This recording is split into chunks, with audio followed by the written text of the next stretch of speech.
polvo giraba en espirales lentas sobre la plaza de San Miguel del Valle, pueblo fronterizo donde el mapa de América se desdibujaba entre el español olvidado y el inglés mal aprendido. Era mediados de agosto y el sol caía como metal fundido sobre las cabezas descubiertas de los hombres que se agolpaban frente al estrado de madera carcomida. La subasta había comenzado al mediodía, pero el calor parecía haber detenido el tiempo en ese momento preciso donde la luz lastima los ojos y la sed se vuelve pensamiento. Gideon Nale permanecía de pie en la periferia de la multitud, con su sombrero de ala ancha proyectando una sombra que apenas le cubría el rostro curtido por años de travesías solitarias. Era un hombre de contextura delgada pero fuerte, con manos que conocían tanto el arado como el revólver, y ojos del color del whisky barato que había aprendido a mirar sin parpadear.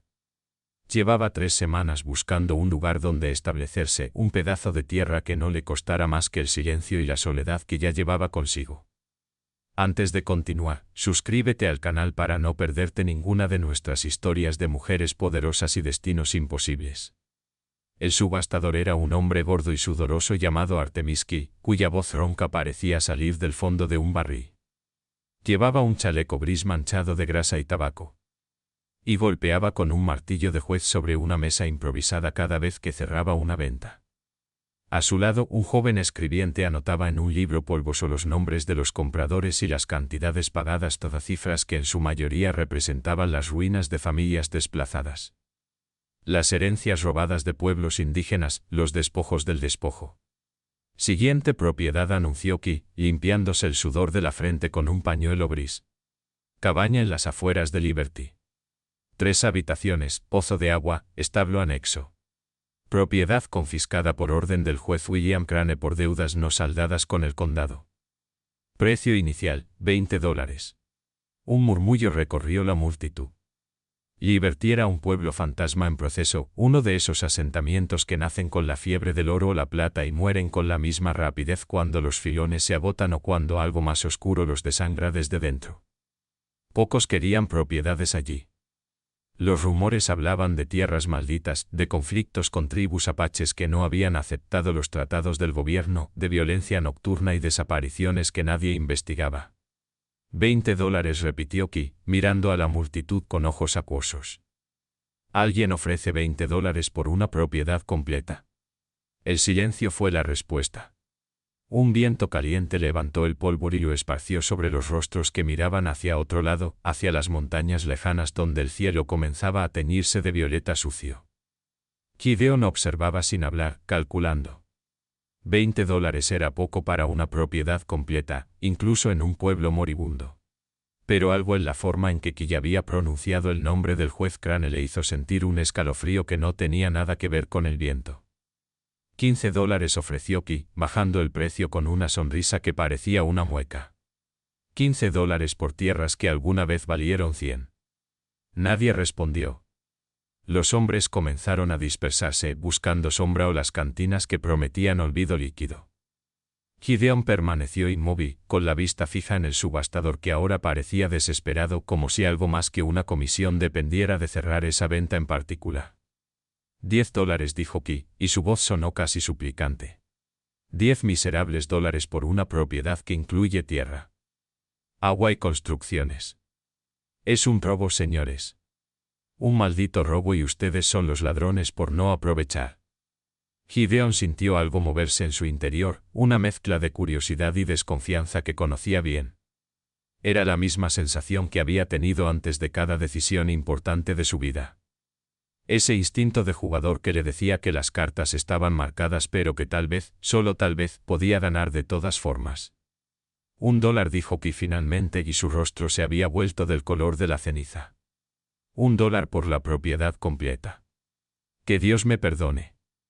Pero necesito cerrar esta cuenta antes del anochecer. El silencio ahora era absoluto. Incluso el viento pareció detenerse para escuchar. Gideon dio un paso adelante, sintiendo como todas las miradas se volvían hacia él. Había algo profundamente erróneo en todo aquello. Pero también había algo que resonaba con su propia necesidad de desaparecer, de encontrar un lugar donde el pasado no pudiera alcanzarlo. 12 centavos, dijo Gideon, y su voz cortó el aire como un cuchillo. Es todo lo que tengo en el bolsillo ahora mismo. Ki lo miró fijamente durante un momento que pareció eterno. Sus ojos pequeños y hundidos estudiaron a Gideon de arriba abajo, evaluando, calculando. Luego, para sorpresa de todos, incluido el propio Gideon, el subastador golpeó el martillo contra la mesa con un sonido que resonó como un disparo. Vendida, dijo Ki. La propiedad de Liberty, conocida como la cabaña del cañón roto, vendida al señor Nale, respondió Gideon. Gideon Nale. El escribiente anotó el nombre con mano temblorosa mientras Gideon se acercaba a la mesa y depositaba sobre ella 12 centavos de cobre. Monedas oscurecidas por el tiempo que tintinearon con un sonido casi burlón. Ki las recogió con dedos rebordetes y se las guardó en el chaleco como si fueran oro puro. Luego extendió a Gideon un papel amarillento y manchado que supuestamente era el título de propiedad. Que Dios lo acompañe, señor Nale, dijo Ki, y había algo en su voz que sonaba más a epitafio que a bendición. Y que su consciencia sea más limpia que la mía. Gideon tomó el papel sin responder y se dio la vuelta. Al hacerlo notó que un hombre lo observaba desde el otro extremo de la plaza. Era alto y delgado, vestido de negro, con un sombrero de copa que parecía fuera de lugar en ese pueblo de adobe y madera podrida. Sus ojos eran del color del hielo sucio y su rostro tenía esa inmovilidad característica de quienes han visto demasiada muerte como para que la vida los impresione. Junto a él había otros 3 hombres, todos armados, todos con la misma expresión depredadores esperando el momento exacto para atacar. Gideon sostuvo la mirada del hombre de negro durante un instante, lo suficiente para entender que acababa de comprar algo más que una cabaña abandonada. Había comprado un problema. Había comprado una historia. Había comprado, sin saberlo todavía, un destino que se había estado escribiendo mucho antes de que él llegara a esa plaza polvorienta. Se alejó caminando lentamente, sintiendo el peso de las miradas a sus espaldas. El sol comenzaba su descenso hacia el horizonte, tiñendo el cielo de rojos y naranjas que parecían sangre diluida en agua. Gideon no miró atrás. Nunca lo hacía.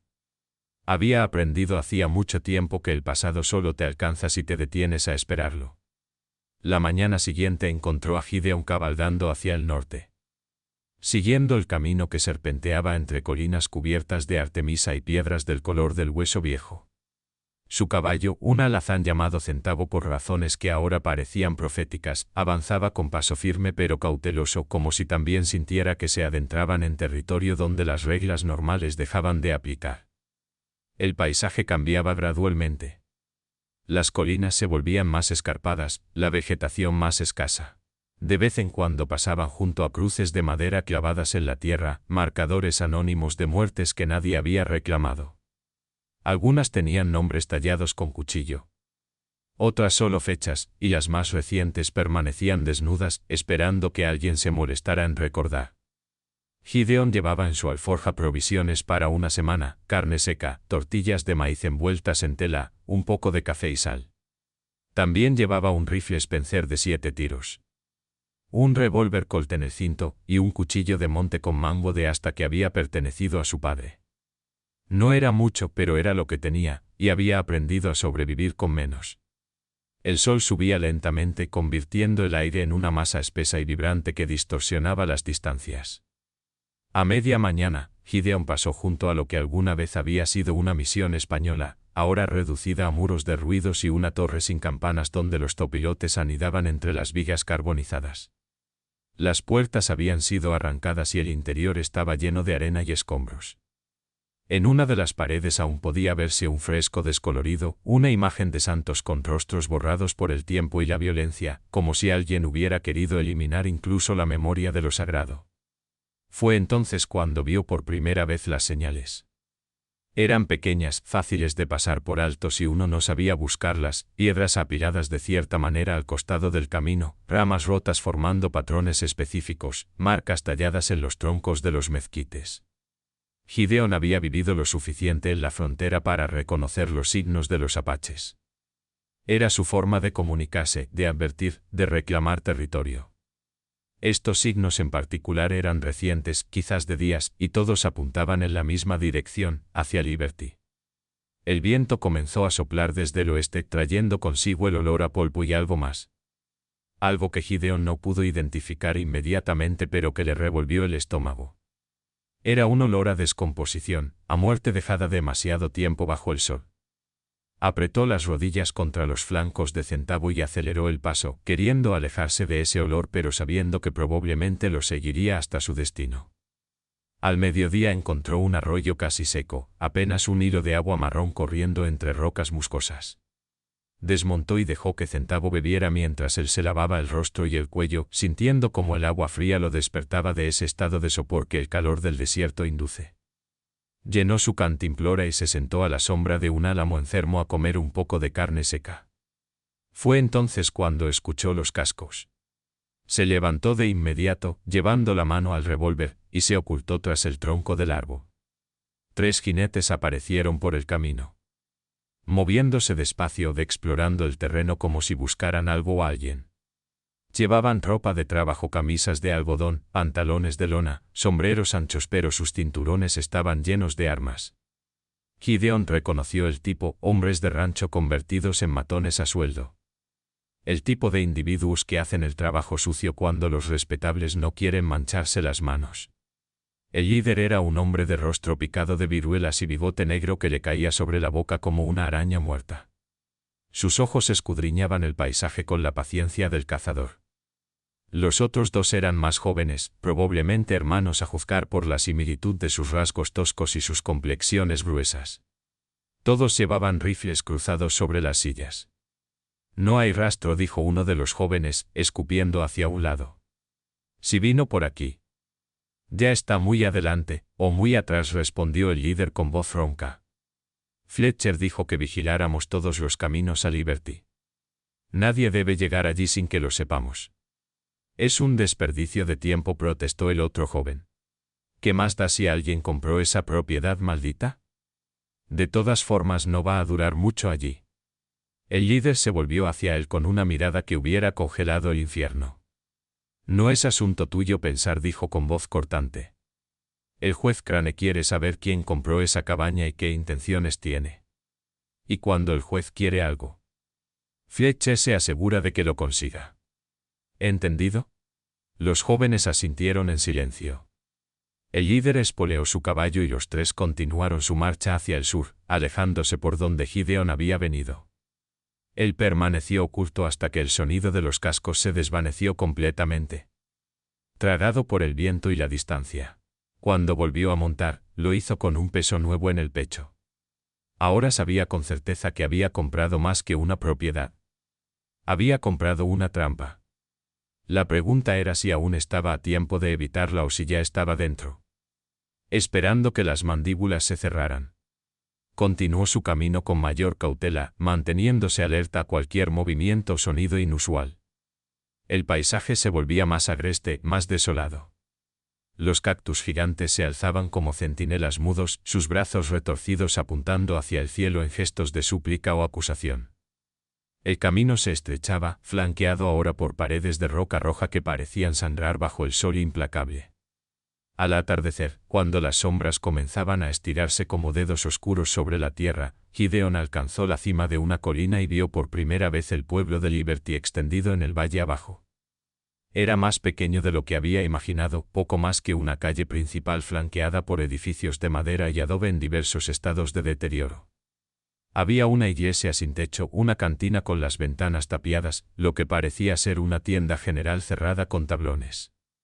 Y una docena de construcciones más pequeñas que probablemente habían sido hogares antes de convertirse en tumbas de sueños muertos.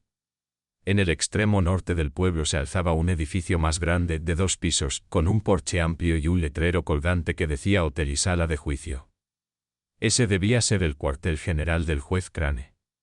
Pero lo que más llamó la atención de Gideon fue el silencio. No había humo de chimeneas, no había luces en las ventanas, no había movimiento de personas o animales. Liberty parecía una fotografía de un lugar que alguna vez había estado vivo. Ahora congelado en el momento exacto de su muerte. Descendió lentamente por la colina mientras el sol se hundía tras las montañas del oeste, tiñendo el cielo de púrpura y negro. Cabalgó por la calle principal sin ver un alma, sus propios cascos sonando obscenamente fuertes en ese silencio sepulcral. Pasó frente a la cantina y notó que la puerta estaba entreabierta, moviéndose levemente con el viento, chirriando como un lamento. La cabaña que había comprado estaba en el extremo sur del pueblo, donde el camino se convertía en un sendero que llevaba hacia el cañón.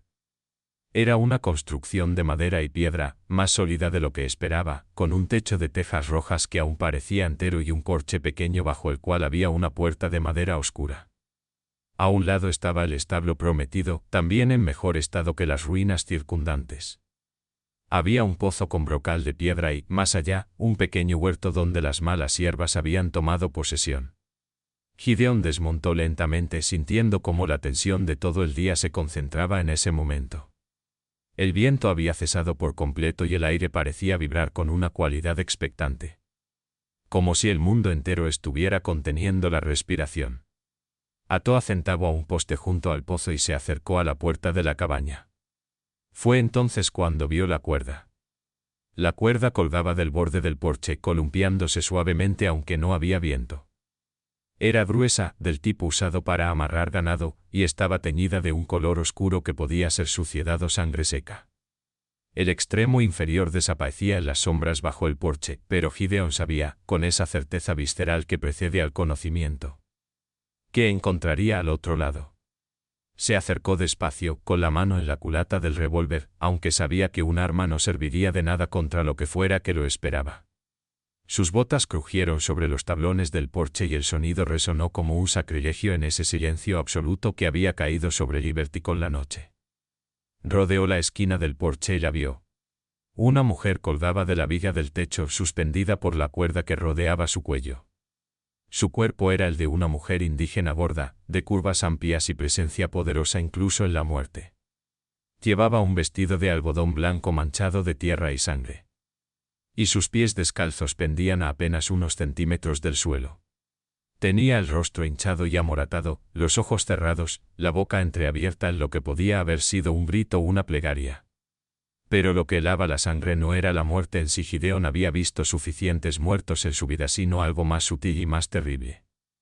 La mujer llevaba puestos adornos ceremoniales, un collar de cuentas y huesos, pulseras de plata en las muñecas, pintura roja en las mejillas que formaba símbolos que Gideon no podía interpretar pero que resonaban con significados antiguos. Alguien la había preparado. La había vestido con honor, y luego la había colgado como mensaje y advertencia.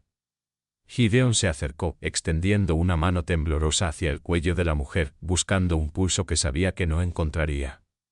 Pero cuando sus dedos rozaron la piel, sintió calor. No el calor de la fiebre, sino el calor de la vida, tenue pero innegable. Mierda, susurró, y fue más una plegaria que una maldición. Se movió rápidamente ahora, sacando su cuchillo y cortando la cuerda con un solo tajo limpio. El cuerpo de la mujer india gorda cayó y Gideon lo atrapó, tambaleándose bajo el peso. La llevó dentro de la cabaña, empujando la puerta con el hombro, entrando a un interior que olía a cerrado y a abandono. La oscuridad era casi completa, solo aliviada por el último resplandor del crepúsculo que se filtraba por una ventana sin cristal. Gideon depositó el cuerpo sobre lo que parecía ser un catre en una esquina, luego salió corriendo a recuperar sus alforjas. Necesitaba luz, necesitaba agua, necesitaba algo que le dijera qué demonios estaba pasando. Encendió un farol de aceite que encontró colgado junto a la puerta y la luz dorada llenó el interior de la cabaña, revelando un espacio más amplio de lo que había imaginado. Había una sala principal con una chimenea de piedra, una mesa y dos sillas, estanterías vacías en las paredes. Dos puertas conducían a lo que probablemente eran dormitorios. Todo estaba cubierto de polvo. Pero no había señales de violencia o saqueo. Quien había vivido aquí se había ido o había sido sacado de forma ordenada. Gideon volvió junto a la mujer y estudió su rostro bajo la luz del farol. Era más joven de lo que había pensado inicialmente, quizás 30 años. Con rasgos que hablaban de sangre apache pura. Su piel era del color del cobre oscuro, su cabello negro como ala de cuervo estaba trenzado con cuentas de turquesa. Tenía cicatrices en los brazos, algunas viejas y blancas, otras más recientes y rojas que contaban historias de supervivencia y resistencia. Aflojó la cuerda que aún rodeaba su cuello y vio las marcas profundas que había dejado, surcos rojos y morados que parecían heridas de guerra. La mujer tosió súbitamente, un sonido áspero y terrible que la sacudió de pies a cabeza. Sus ojos se abrieron de golpe. grandes y negros y llenos de terror absoluto. Tranquila, dijo Gideon, aunque sabía que no había nada tranquilizador en esa situación. Estás a salvo. No voy a hacerte daño. La mujer lo miró sin comprensión, jadeando en busca de aire, sus manos volando hacia su garganta. Intentó hablar pero solo salió un graznido roto. Las lágrimas corrieron por sus mejillas, arrastrando la pintura ceremonial y revelando la piel vulnerable debajo. Gideon le trajo agua de su cantimplora, sosteniéndole la cabeza con una mano mientras ella bebía con avidez. El agua se derramaba por las comisuras de su boca, mojando el vestido blanco, pero ella siguió bebiendo hasta vaciar la cantimplora completa. Cuando terminó, se dejó caer de nuevo sobre el catre, respirando con dificultad, mirando el techo de vigas oscuras como si allí estuviera escrita alguna respuesta. Gideon se sentó en el suelo junto a ella, dándole espacio, esperando. El silencio se extendió entre ellos, pesado y cargado de preguntas que ninguno de los dos sabía cómo formular. Finalmente la mujer habló. Su voz era apenas un susurro roto, como si las cuerdas vocales hubieran olvidado cómo formar palabras. Me llamo Nayeli, dijo en un español marcado por el acento apache. Y tú acabas de comprar mi muerte. Gideon no respondió inmediatamente. Se levantó del suelo y fue hacia la chimenea, donde encontró leña seca apilada con cuidado, como si alguien hubiera sabido que sería necesaria.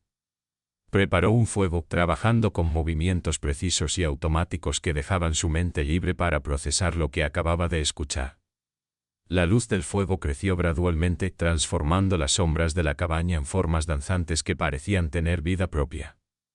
Nayeli permanecía inmóvil en el catre, observándolo con esos ojos negros que parecían ver mucho más de lo que él hubiera querido revelar. No compré tu muerte, dijo Gideon finalmente, regresando junto a ella con una taza de café que había preparado sobre las brasas. Compré una cabaña por 12 centavos. Nadie me dijo nada sobre cadáveres incluidos. Nayeli aceptó el café con manos temblorosas y bebió despacio, saboreando el calor más que el sabor. Una pequeña sonrisa amarga cruzó su rostro hinchado. Esta cabaña fue de mi familia, dijo. Y su voz iba ganando fuerza con cada palabra, como si al hablar estuviera recuperando algo más que su voz. Construida por mi abuelo, allí la que cae hace 40 años, cuando los tratados todavía significaban algo. Era tierra apache, reconocida por el gobierno. Con papeles y sellos oficiales. Gideon se sentó en una de las sillas junto a la mesa, sintiendo cómo las piezas comenzaban a encajar en un patrón que no le gustaba nada. ¿Qué pasó?, preguntó, aunque ya intuía la respuesta. Nayeli cerró los ojos, y cuando los abrió de nuevo estaban vidriosos con recuerdos que dolían como heridas abiertas. El juez William Crane llegó hace 3 años. Vino del este con credenciales del gobernador y promesas de prosperidad. Dijo que iba a traer orden y justicia a estas tierras y ley. Lo que trajo fue otra cosa. Bebió más café, dejando que el silencio se extendiera mientras el fuego crepitaba y las sombras bailaban en las paredes. Afuera, el viento había comenzado a soplar de nuevo, trayendo consigo sonidos que podían ser coyotes o algo peor. Crane descubrió que había plata en las montañas al norte, continuó Nayeli. No mucha, pero suficiente para hacer ricos a unos pocos hombres ambiciosos. El problema era que esas montañas estaban en territorio apache, protegidas por los viejos tratados. Así que Crane decidió que los tratados necesitaban ser reinterpretados. Déjame adivinar, dijo Gideon con voz cansada. Impuestos impagables, deudas falsas. Confiscaciones legales. Nayeli asintió, las lágrimas corriendo de nuevo por sus mejillas. Primero fueron las familias más pobres. Les cobraron impuestos retroactivos por años que nunca habían existido. Cuando no podían pagar, Crane confiscaba sus tierras en nombre del condado y las subastaba a sus amigos por centavos. Las familias eran expulsadas, dispersadas. Algunos huyeron a las montañas, uniéndose a las bandas de resistencia. Otros simplemente desaparecieron. Gideon sintió un frío que no tenía nada que ver con la temperatura de la noche. Había visto ese patrón antes. En otros lugares, con otros nombres. Era la vieja historia de la frontera, repetida una y otra vez, el poder aplastando al débil, la ley convertida en arma, la justicia vendida al mejor postor. ¿Y tu familia?, Preguntó en voz baja. El rostro de Nayeli se endureció. Una transformación visible de dolor a furia contenida. Mi abuelo se negó a marcharse. Dijo que tenía los papeles, que la ley estaba de su lado.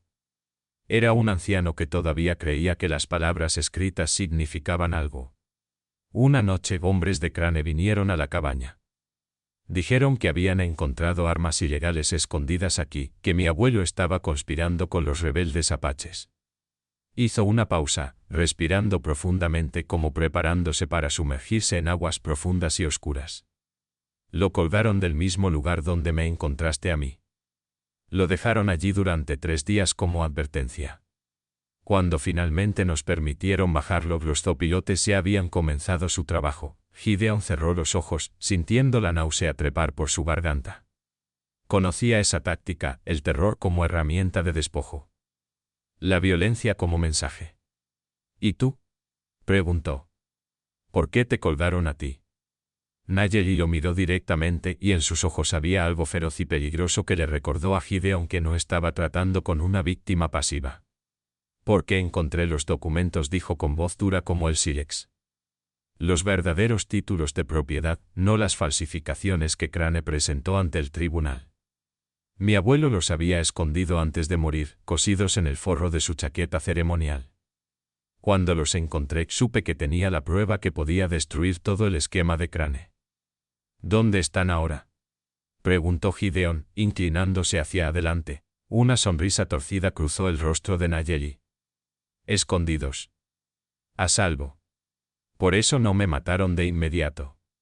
Crane sabía que yo los tenía. Me torturaron durante días en el sótano de su hotel, tratando de hacerme hablar. Cuando vieron que no lo haría, decidieron hacerlo público.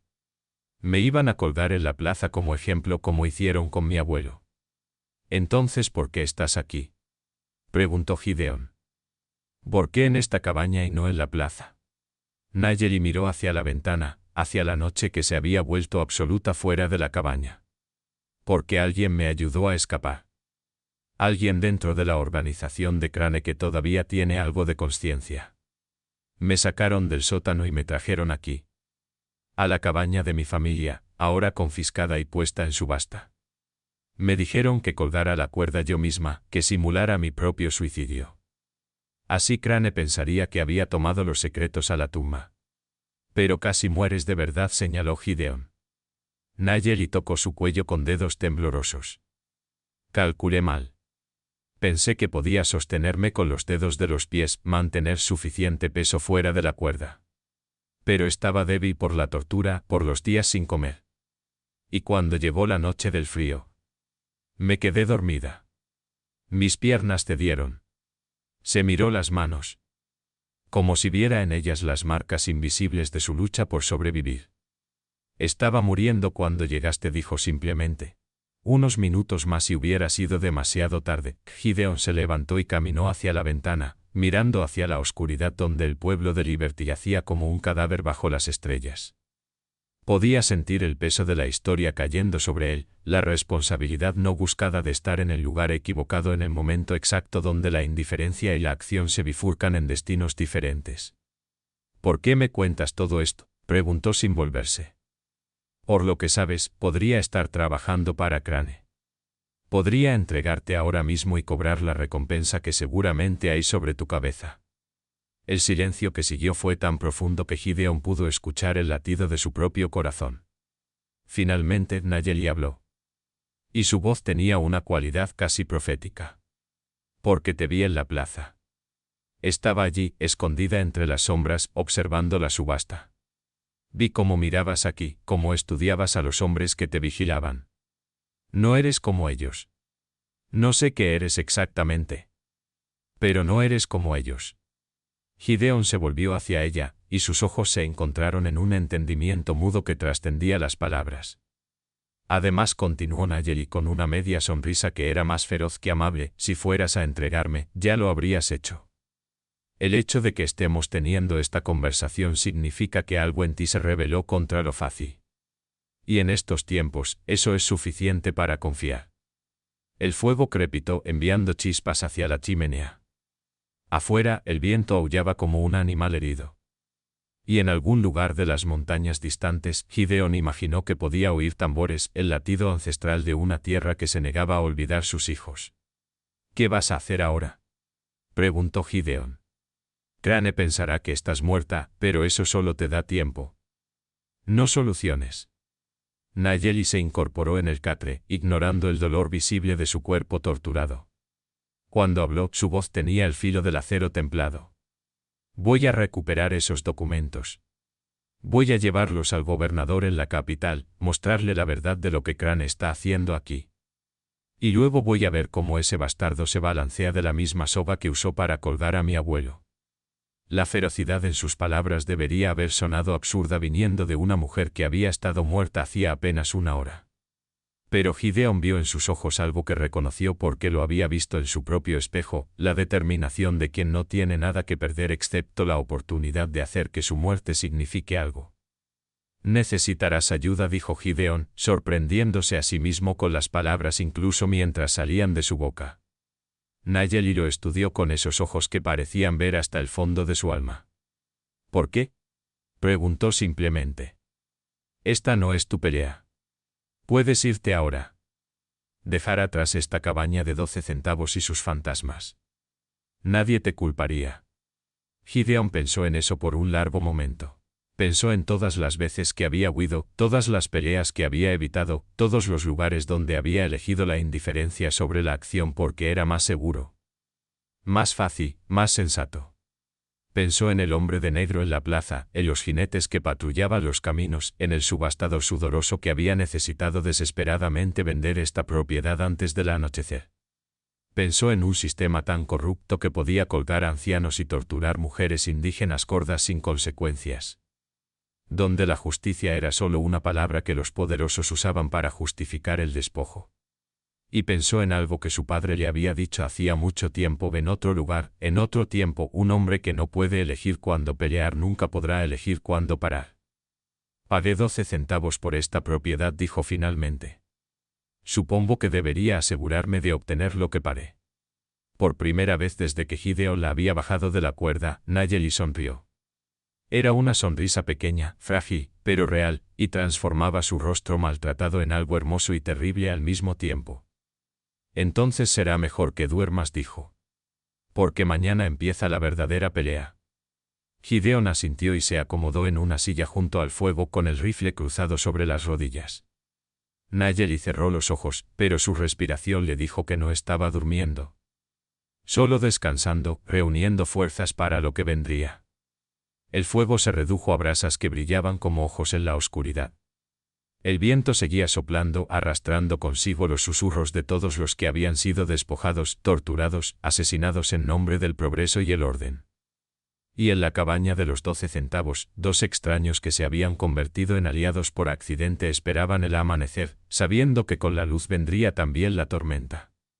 El alba llegó no con luz sino con ruido. El sonido de cascos múltiples sobre tierra dura. Acercándose rápidamente a la cabaña. Gideon despertó de golpe con el rifle ya en las manos antes de que su mente consciente registrara el peligro. Nayeli también estaba despierta, sentada en el catre con los ojos brillantes de alerta en la penumbra. Crane, susurró ella. No perdió tiempo. Gideon se movió hacia la ventana, manteniéndose en las sombras mientras observaba afuera. 6 jinetes se acercaban por el camino principal, moviéndose con la confianza de hombres que saben que el poder está de su lado. A la cabeza iba el hombre de negro que Gideon había visto en la plaza. Ahora claramente visible bajo la luz del amanecer que teñía el cielo de rosa y gris. ¿Quién es?, preguntó Gideon, señalando al líder. Nayeli se acercó cojeando levemente y miró por encima del hombro de Gideon. Su cuerpo se puso rígido y un siseo de odio puro escapó entre sus dientes.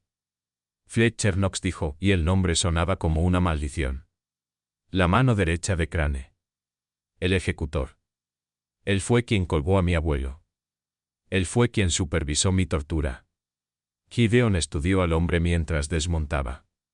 Era más viejo de lo que había parecido a la distancia.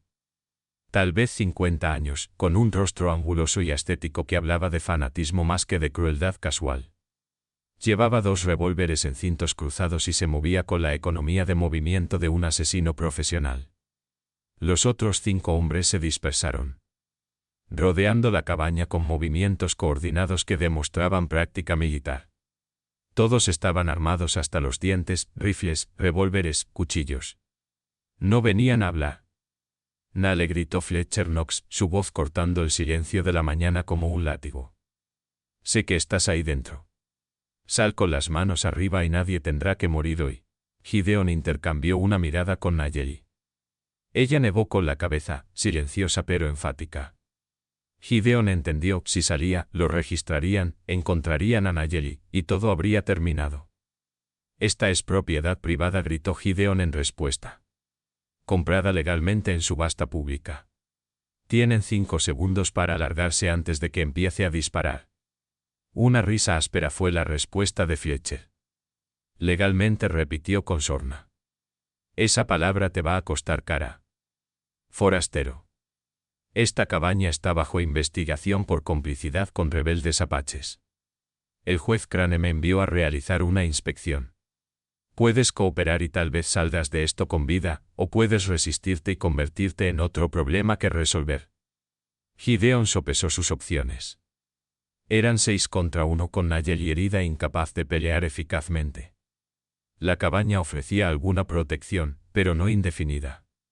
Si se atrincheraban, eventualmente los asediarían hasta que se quedaran sin agua o municiones. Si salía a pelear, moriría en segundos. Pero había una tercera opción, una que requería tiempo y astucia más que coraje. «Dame un minuto», gritó. «Necesito vestirme». 30 segundos, respondió Fletcher. «Y sal solo, sin armas». Gideon se alejó de la ventana y habló rápidamente con Nayeli en voz baja. «¿Dónde están esos documentos? Los que escondiste». Nayeli dudó, estudiando su rostro. «¿Por qué?» «Porque si voy a morir defendiéndote, al menos deberías asegurarte de que tu muerte signifique algo. Si estos bastardos me matan, necesitas poder llegar a esos papeles sin mí». La lógica era irrefutable. Nayeli asintió lentamente. «En el cementerio apache al norte del pueblo. Hay una tumba con una cruz de hierro retorcida, la única que no fue profanada. Los documentos están enterrados bajo la lápida, envueltos en piel de ciervo». Gideon memorizó la información y luego hizo algo inesperado, sacó su cuchillo y cortó una tira de su propia camisa. La mojó con agua de su cantimplora y se la entregó a Nayeli. «Límpiate la cara. Quítate toda la pintura ceremonial». Nayeli entendió inmediatamente y obedeció. Mientras se limpiaba, Gideon preparó su siguiente movimiento. Era arriesgado, probablemente estúpido, pero era lo único que se le ocurría. «Se acaba el tiempo», le gritó Fletcher desde afuera. «Ya voy», respondió Gideon. Se volvió hacia Nayeli una última vez. «Quédate en el dormitorio trasero. No importa lo que escuches, no salgas. Si muero, espera hasta el anochecer y luego huye hacia las montañas». Nayeli agarró su brazo con fuerza sorprendente. «No tienes que hacer esto», susurró. «No me debes nada». Gideon la miró a los ojos y vio en ellos un reflejo de algo que había perdido hacía mucho tiempo, la capacidad de importarle algo más grande que su propia supervivencia. «Tal vez por eso necesito hacerlo», dijo simplemente. Salió antes de que ella pudiera responder, cerrando la puerta del dormitorio tras sí. Luego, respirando profundamente, abrió la puerta principal de la cabaña y salió al amanecer con las manos levantadas. Fletcher Knox lo esperaba en el centro del claro con sus hombres formando un semicírculo amenazante. El sol naciente proyectaba su sombra larga y oscura sobre la tierra, una mancha negra que parecía devorar la luz. «¿Listo para ser razonable, forastero?», preguntó Fletcher con una sonrisa que no alcanzaba sus ojos muertos. «Razonable es mi segundo nombre», respondió Gideon, bajando las manos lentamente. «¿Qué es exactamente lo que buscan?». Fletcher dio un paso adelante, estudiando a Gideon como un entomólogo estudia un insecto particularmente interesante. «Información, principalmente». «¿Qué te trajo a Liberty? ¿Quién te dijo que compraras esta propiedad específica?». «Nadie me dijo nada», respondió Gideon con voz neutral. «Vi una oportunidad en la subasta». 12 centavos por tierras y construcciones. Me pareció una danga. Una danga, repitió Fletcher. Y su sonrisa se ensanchó. ¿Sabes qué les pasa a los hombres que buscan dangas en este condado? Terminan descubriendo que lo barato sale caro. Uno de los hombres de Fletcher, un individuo corpulento con cara de bulldog, escupió hacia un lado. Déjame revisarlo. Jefe. Si hay algo que esconder, lo encontraré. Fletcher levantó una mano, deteniéndolo. Todavía no, Broco. Primero quiero escuchar la historia completa de nuestro amigo. Después de todo, no todos los días alguien compra la propiedad de una familia apache exterminada. ¿Exterminada?, preguntó Gideon, fingiendo sorpresa. El subastador no mencionó nada de eso. Por supuesto que no, dijo Fletcher, comenzando a caminar en círculo alrededor de Gideon como un lobo acechando su presa. Artemisky sabe cuándo mantener la boca cerrada. Pero ahora que eres dueño de esta cabaña, tienes derecho a conocer su historia. Historia sangrienta, por cierto. Se detuvo directamente frente a Gideon, tan cerca que podía ver las venas rojas en el blanco de sus ojos. Aquí vivía una familia de apaches. El viejo se llamaba Iraquecae. Bonito nombre para un traidor. Estaba vendiendo armas a los rebeldes, ayudándolos a atacar a colonos inocentes. El juez Crane lo investigó, lo encontró culpable, y la justicia siguió su curso. La justicia en forma de cuerda, dijo Gideon, sin poder contenerse. La mano de Fletcher se movió como un rayo, abofeteándolo con fuerza suficiente para girarle la cabeza. El sabor de la sangre llenó la boca de Gideon. Cuida tu lengua, forastero, siseó Fletcher. No estás en posición de juzgar. Gideon escupió sangre a un lado y sostuvo la mirada de Fletcher sin parpadear. No estoy juzgando. Solo observando que hay mucha muerte alrededor de esta pequeña cabaña de 12 centavos. Fletcher estudió su rostro durante un largo momento buscando algo, miedo, tal vez, o sumisión. No encontró ninguno de los dos. La nieta del viejo también vivía aquí, continuó Fletcher. Su voz volviéndose casi conversacional. Una india gorda llamada Nayeli. Tan terca como su abuelo. Se negó a cooperar con nuestras investigaciones sobre las actividades rebeldes de su familia. Tuvo un accidente desafortunado. ¿Accidente?, preguntó Gideon. Se colgó a sí misma, dijo Fletcher con una sonrisa que era pura maldad. Justo ahí, bajo el porche. La culpa por las traiciones de su abuelo debe haberla consumido. La encontramos hace 3 días. Por eso la propiedad fue puesta en subasta tan rápidamente. El juez Crane es eficiente en limpiar asuntos pendientes. Gideon sintió que su sangre hervía, pero mantuvo su rostro cuidadosamente neutro. Entonces, ¿qué quieren de mí? Ya compraron la propiedad. No sé nada sobre apaches o rebeldes. Solo soy un hombre buscando un lugar para establecerse. Fletcher lo miró durante tanto tiempo que Gideon comenzó a preguntarse si había cometido algún error fatal. Luego, sorprendentemente, Fletcher se echó a reír, un sonido áspero y desagradable como vidrio rompiéndose. ¿Sabes qué, forastero? Casi te creo. Casi. Pero tengo órdenes específicas del juez Crane. Cualquier persona que compre propiedades confiscadas debe ser completamente vetada. Así que vamos a revisar tu cabaña de arriba abajo. Si todo está limpio como dices, te dejaremos en paz. Si encontramos algo, cualquier cosa que sugiera complicidad con los rebeldes. Bueno. Dejó la amenaza sin terminar, pero el significado era claro. Gideon sabía que estaba en una encrucijada. Podía resistirse y morir aquí mismo, o podía dejar que registraran y confiar en que Nayeli permaneciera oculta. Ninguna opción era buena, pero una le daba al menos una pequeña posibilidad de sobrevivir. Adelante, dijo, haciendo un gesto hacia la cabaña. No encontrarán nada excepto mi equipaje y algunas pulgas. Fletcher sonrió complacido y señaló a 2 de sus hombres. Broco, Cole, revisen el interior. Sean minuciosos. El resto, registren el establo y el perímetro.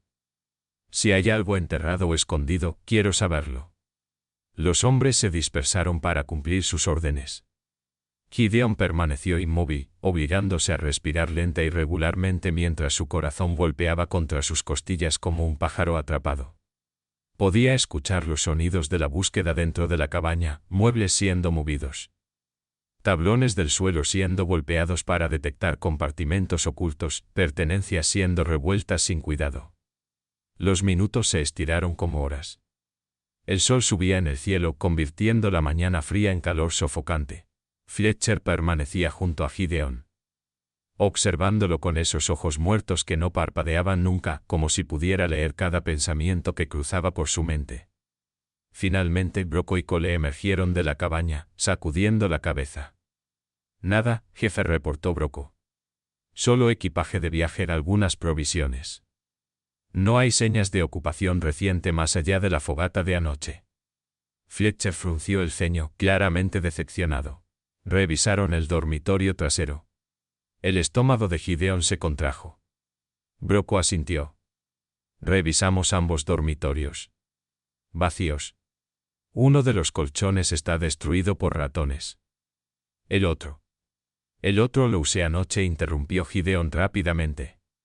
El dormitorio principal estaba demasiado polvoriento.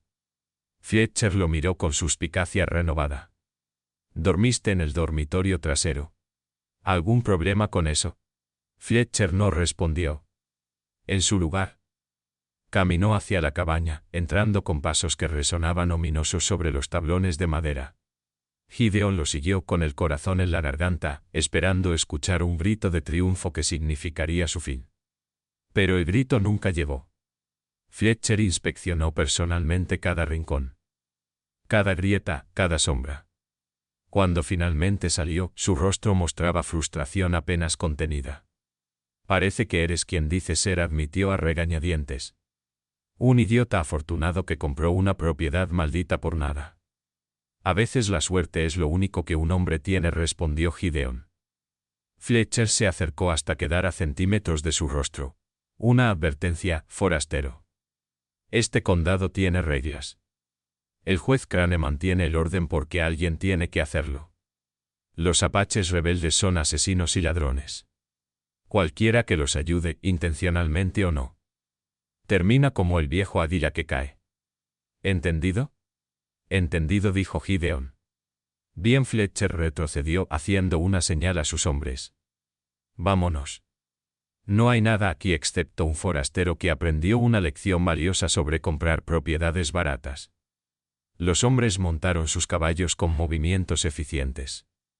Fletcher fue el último en montar, volviéndose una vez más hacia Gideon.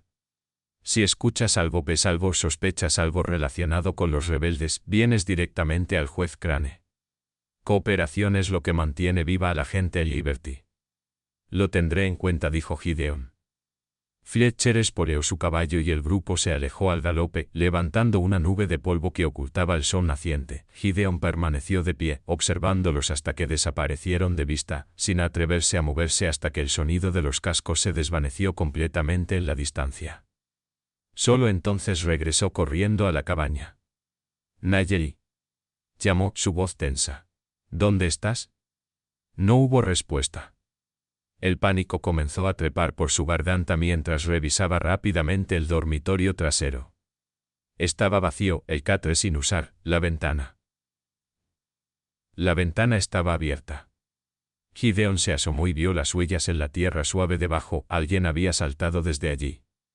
Las huellas conducían hacia el norte, hacia donde Nayeli había dicho que estaba el cementerio apache. Por un momento, Gideon sintió alivio, ella había escapado durante la inspección. Pero el alivio rápidamente se convirtió en nueva preocupación. Nayeli estaba herida, débil, y si Fletcher decidía hacer un último barrido del área. No terminó el pensamiento. En su lugar, agarró su rifle, su cuchillo y lo poco que necesitaría para sobrevivir en terreno hostil. Tenía que encontrarla antes que ellos. Y tenía que proteger esos documentos, fuera lo que fuera que contuvieran, porque claramente eran importantes suficientes para que Crane hubiera torturado y asesinado por ellos. Gideon Nale, el hombre que había llegado a Liberty buscando soledad, ahora se encontraba en el centro de una guerra que no había pedido pero que ya no podía evitar.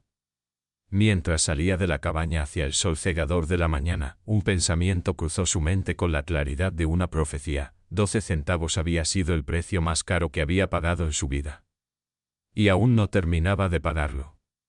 El cementerio Apache se extendía en una meseta rocosa al norte de Liberty, un lugar donde el viento soplaba constantemente como si el propio cielo llorara por los muertos. No había vallas ni puertas, solo círculos de piedras marcando tumbas. Y cruces improvisadas de madera y metal que apuntaban hacia el cielo como dedos acusadores.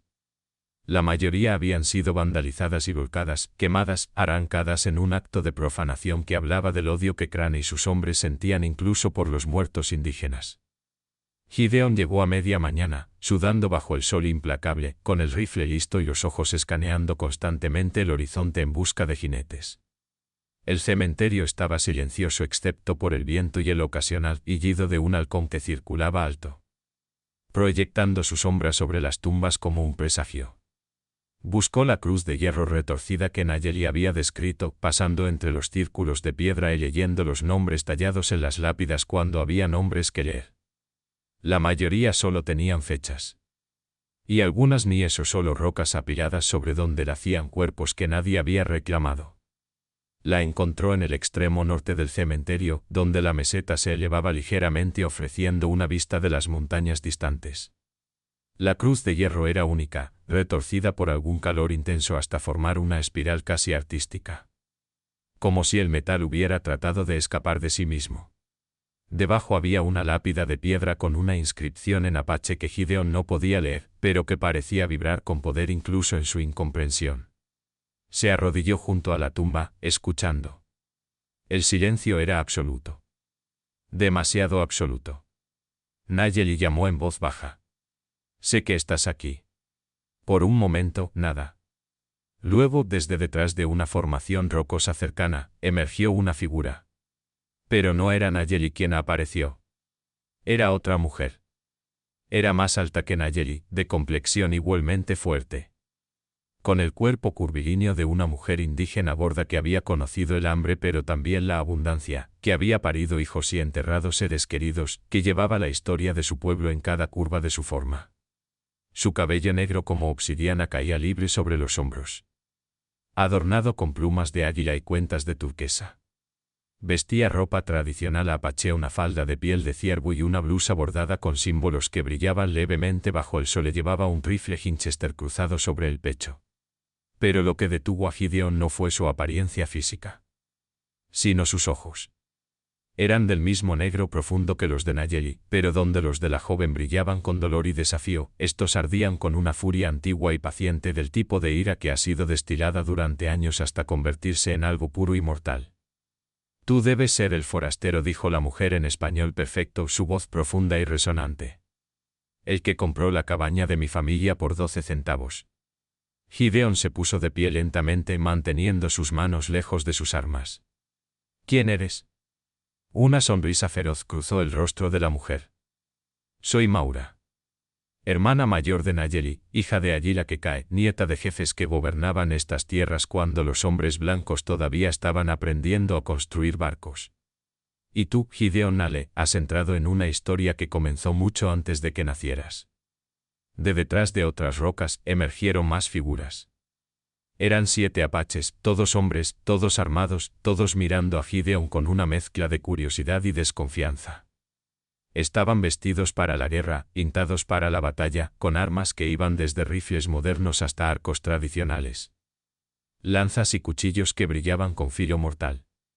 ¿Dónde está Nayeli?, preguntó Gideon, ignorando el peligro obvio de su situación. Maura señaló con la cabeza hacia la formación rocosa de donde había emergido. Gideon caminó hacia allá, consciente de las miradas que lo seguían. Y encontró a Nayeli recostada en la sombra de las rocas, con su respiración laboriosa pero regular.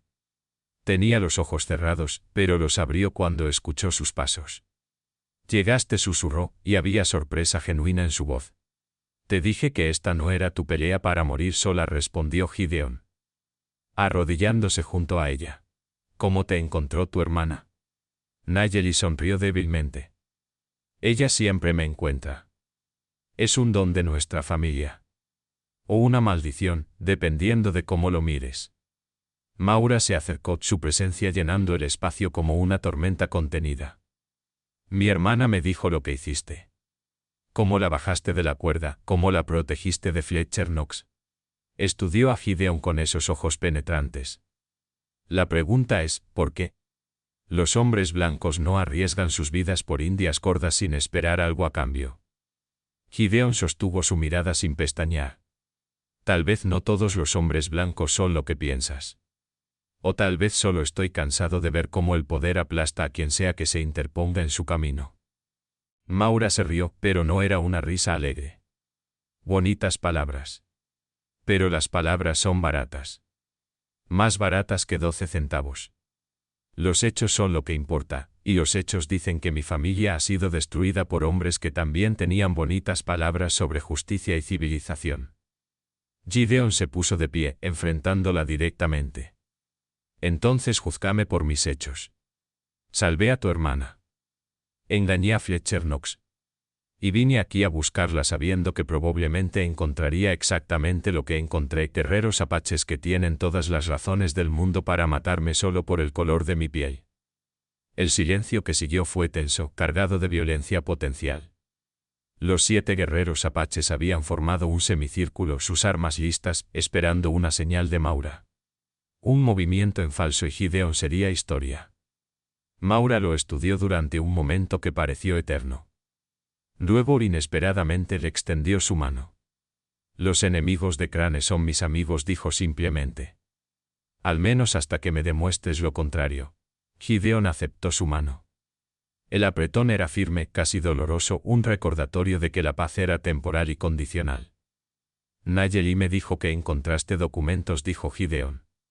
Documentos que prueban que Crane robó las tierras de tu familia. Maura asintió, señalando la tumba con la cruz retorcida. Están aquí bajo la tumba de nuestro abuelo. Él sabía que algún día los necesitaríamos. Así que los escondió en el único lugar que sabía que los hombres de Crane no profanarían, su propia tumba. Incluso ellos tienen algunos límites. Aparentemente no muchos, murmuró Gideon, recordando el estado del cementerio. Maura le lanzó una mirada afilada. Profanar tumbas comunes es una cosa. Profanar la tumba de un hombre que colgaron públicamente es otra. Incluso Crane sabe que hay algunos símbolos que son demasiado poderosos para destruir sin consecuencias. Uno de los guerreros apaches se acercó a Maura y le habló rápidamente en su lengua nativa. Ella asintió y se volvió hacia Gideon. Mis exploradores informan que los hombres de Fletcher están regresando. Probablemente sospecharon que algo no cuadraba cuando te encontraron tan tranquilo. Tenemos quizás una hora antes de que lleguen aquí. Entonces sugiero que recuperemos esos documentos ahora, dijo Gideon. Maura hizo una señal a 2 de sus guerreros, quienes comenzaron a remover las piedras que rodeaban la tumba. El trabajo era arduo bajo el sol abrasador, pero lo hicieron con reverencia, cada piedra movida como si fuera sagrada. Gideon ayudó, ignorando las miradas de desconfianza de algunos guerreros. Enfocándose en la tarea. Debajo de las piedras había tierra compactada. Cavaron con las manos y cuchillos hasta que uno de los guerreros dio con algo sólido. Era una caja de madera, sellada con cera y envuelta en piel de ciervo como Nayeli había descrito. La sacaron con cuidado, como si fuera un tesoro que lo era, en más formas de las que el oro o la plata podrían ser. Maura abrió la caja personalmente. Dentro había un fajo de papeles amarillentos por el tiempo pero todavía legibles, sellados con cera oficial y firmados con nombres que Gideon reconoció, gobernadores territoriales. Oficiales del ejército, incluso un sello del Departamento del Interior. Eran tratados, títulos de propiedad, cartas de reconocimiento oficial de las tierras apaches. Y junto a ellos, para sorpresa de Gideon, había otro conjunto de documentos, correspondencia entre el juez Crane y varios oficiales.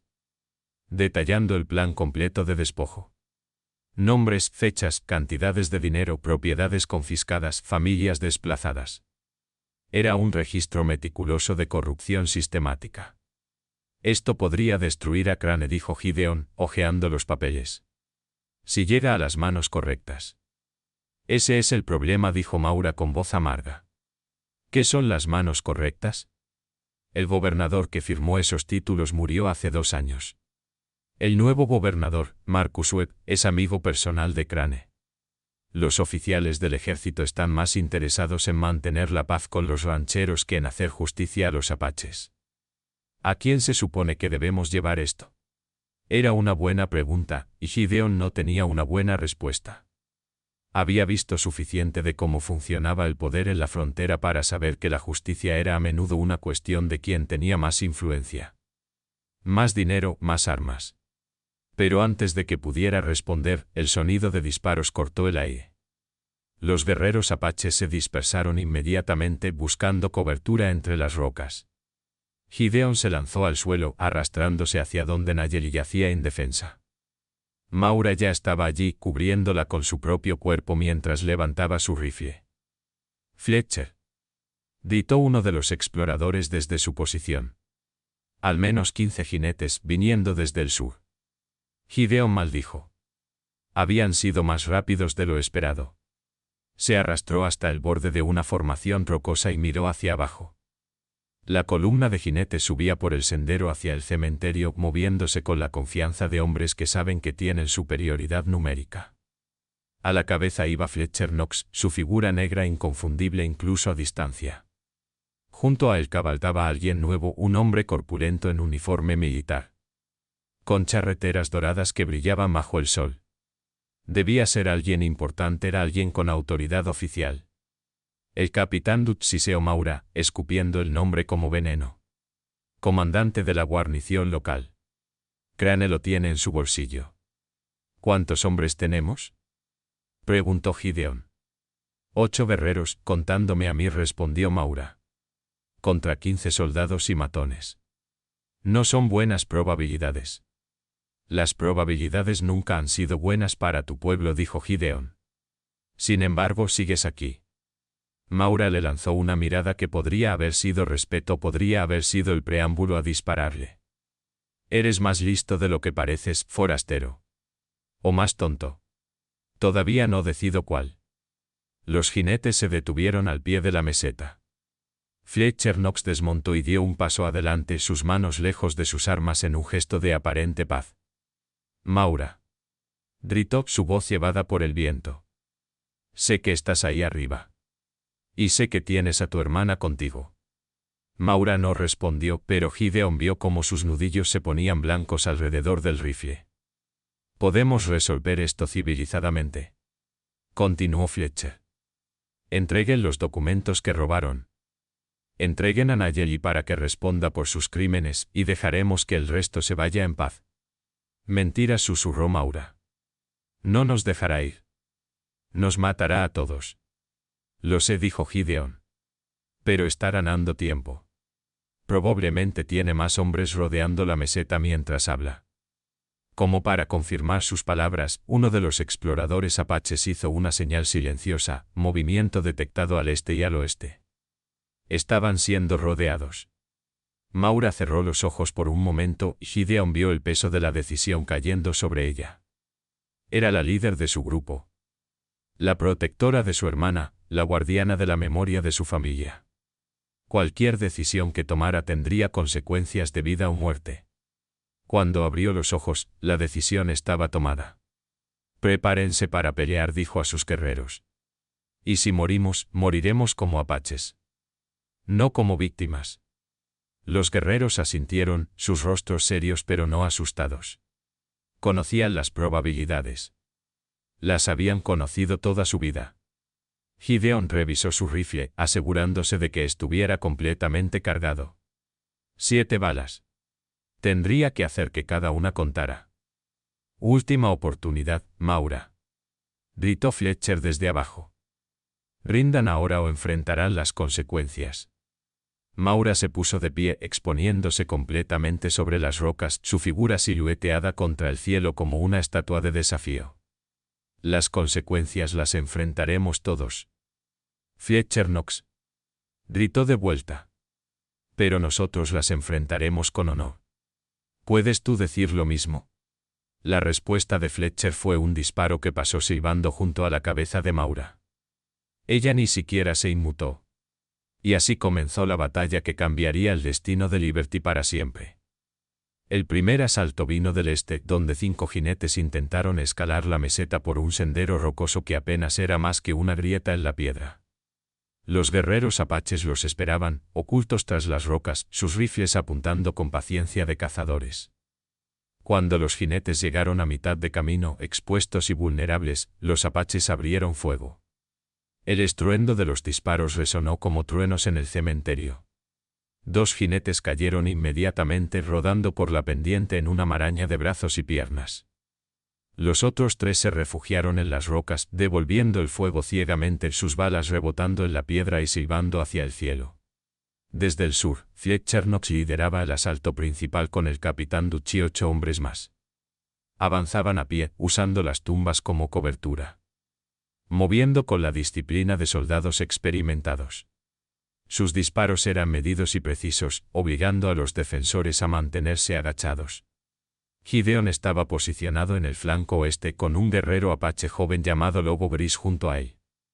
El muchacho no podía tener más de 18 años.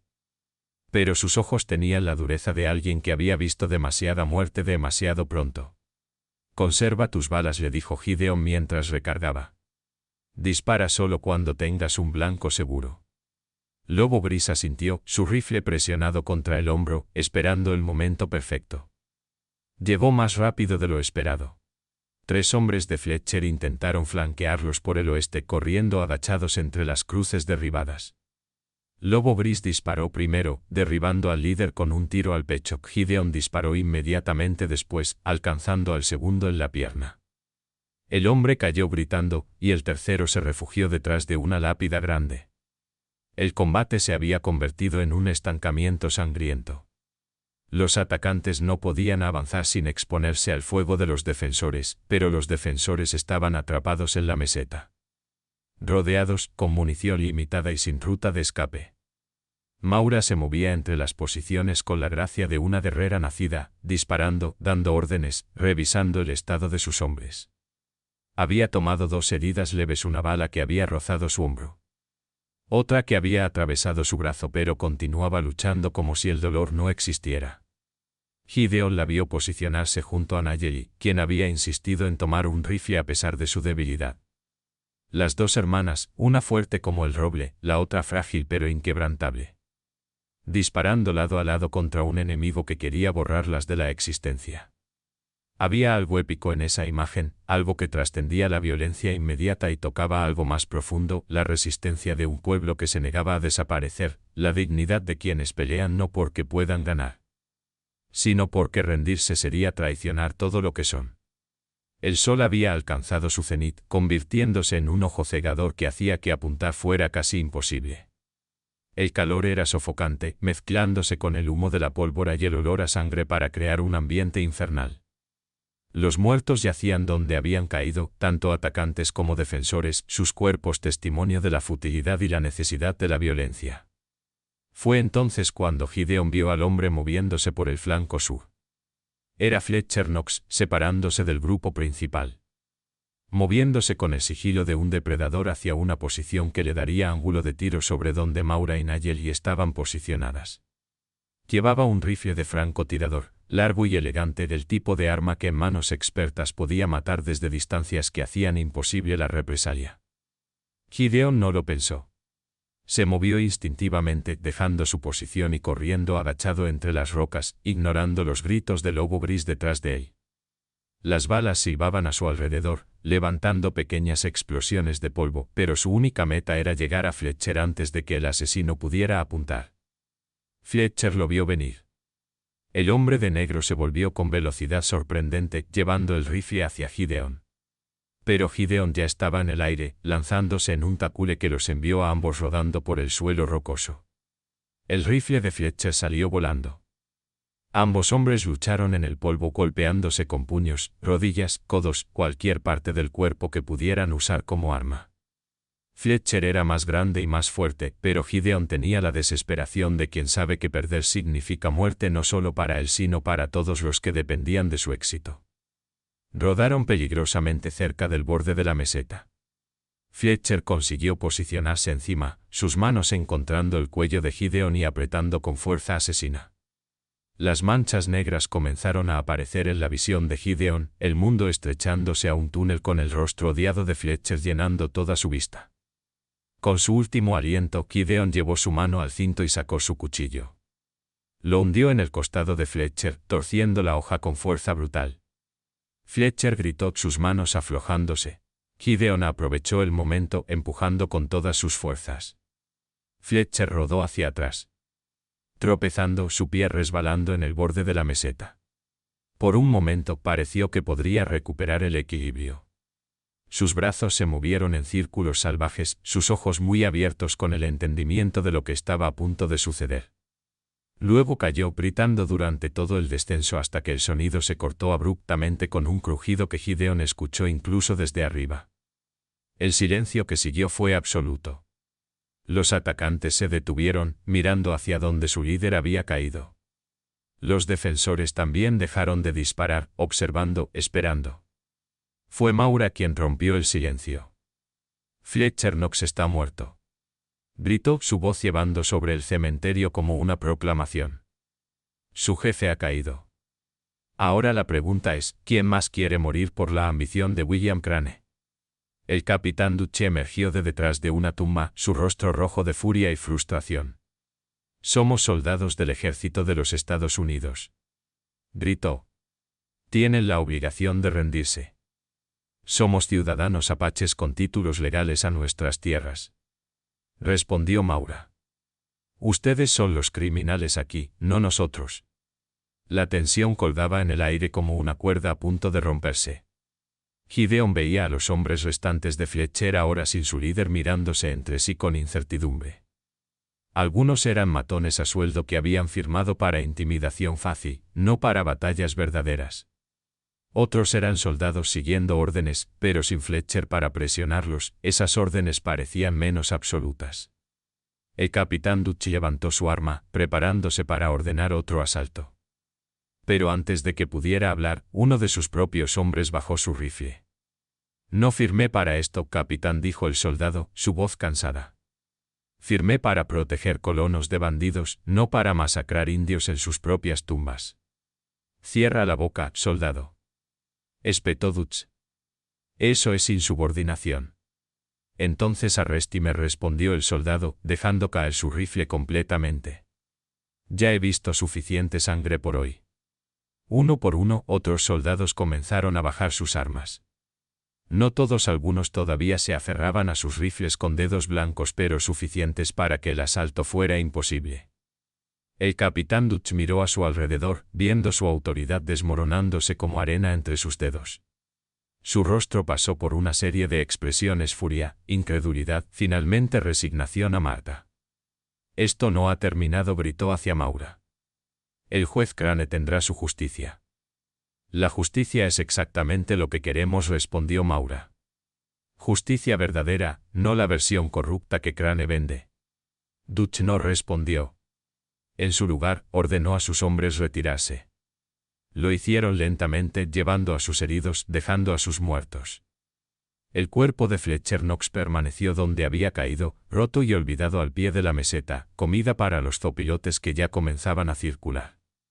Cuando el último de los atacantes desapareció de vista, el agotamiento cayó sobre los defensores como una manta pesada.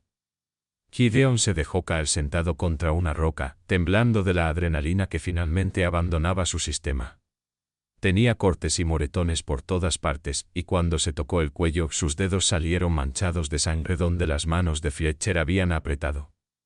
Maura se acercó cojeando levemente y se sentó junto a él. Por un momento, ninguno habló, simplemente respirando, simplemente agradecidos de seguir vivos. Le salvaste la vida a mi hermana 2 veces ahora, dijo Maura finalmente. Primero de la cuerda, luego de la bala de Fletcher.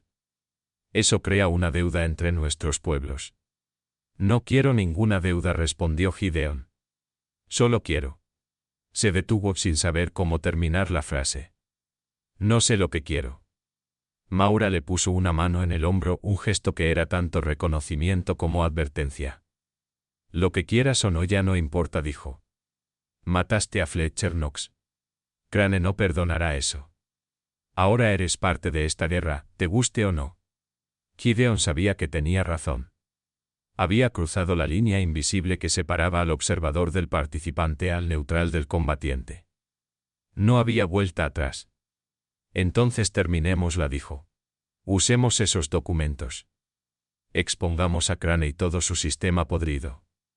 Maura lo miró durante un largo momento, estudiando su rostro como si buscara alguna señal de debilidad o falsedad.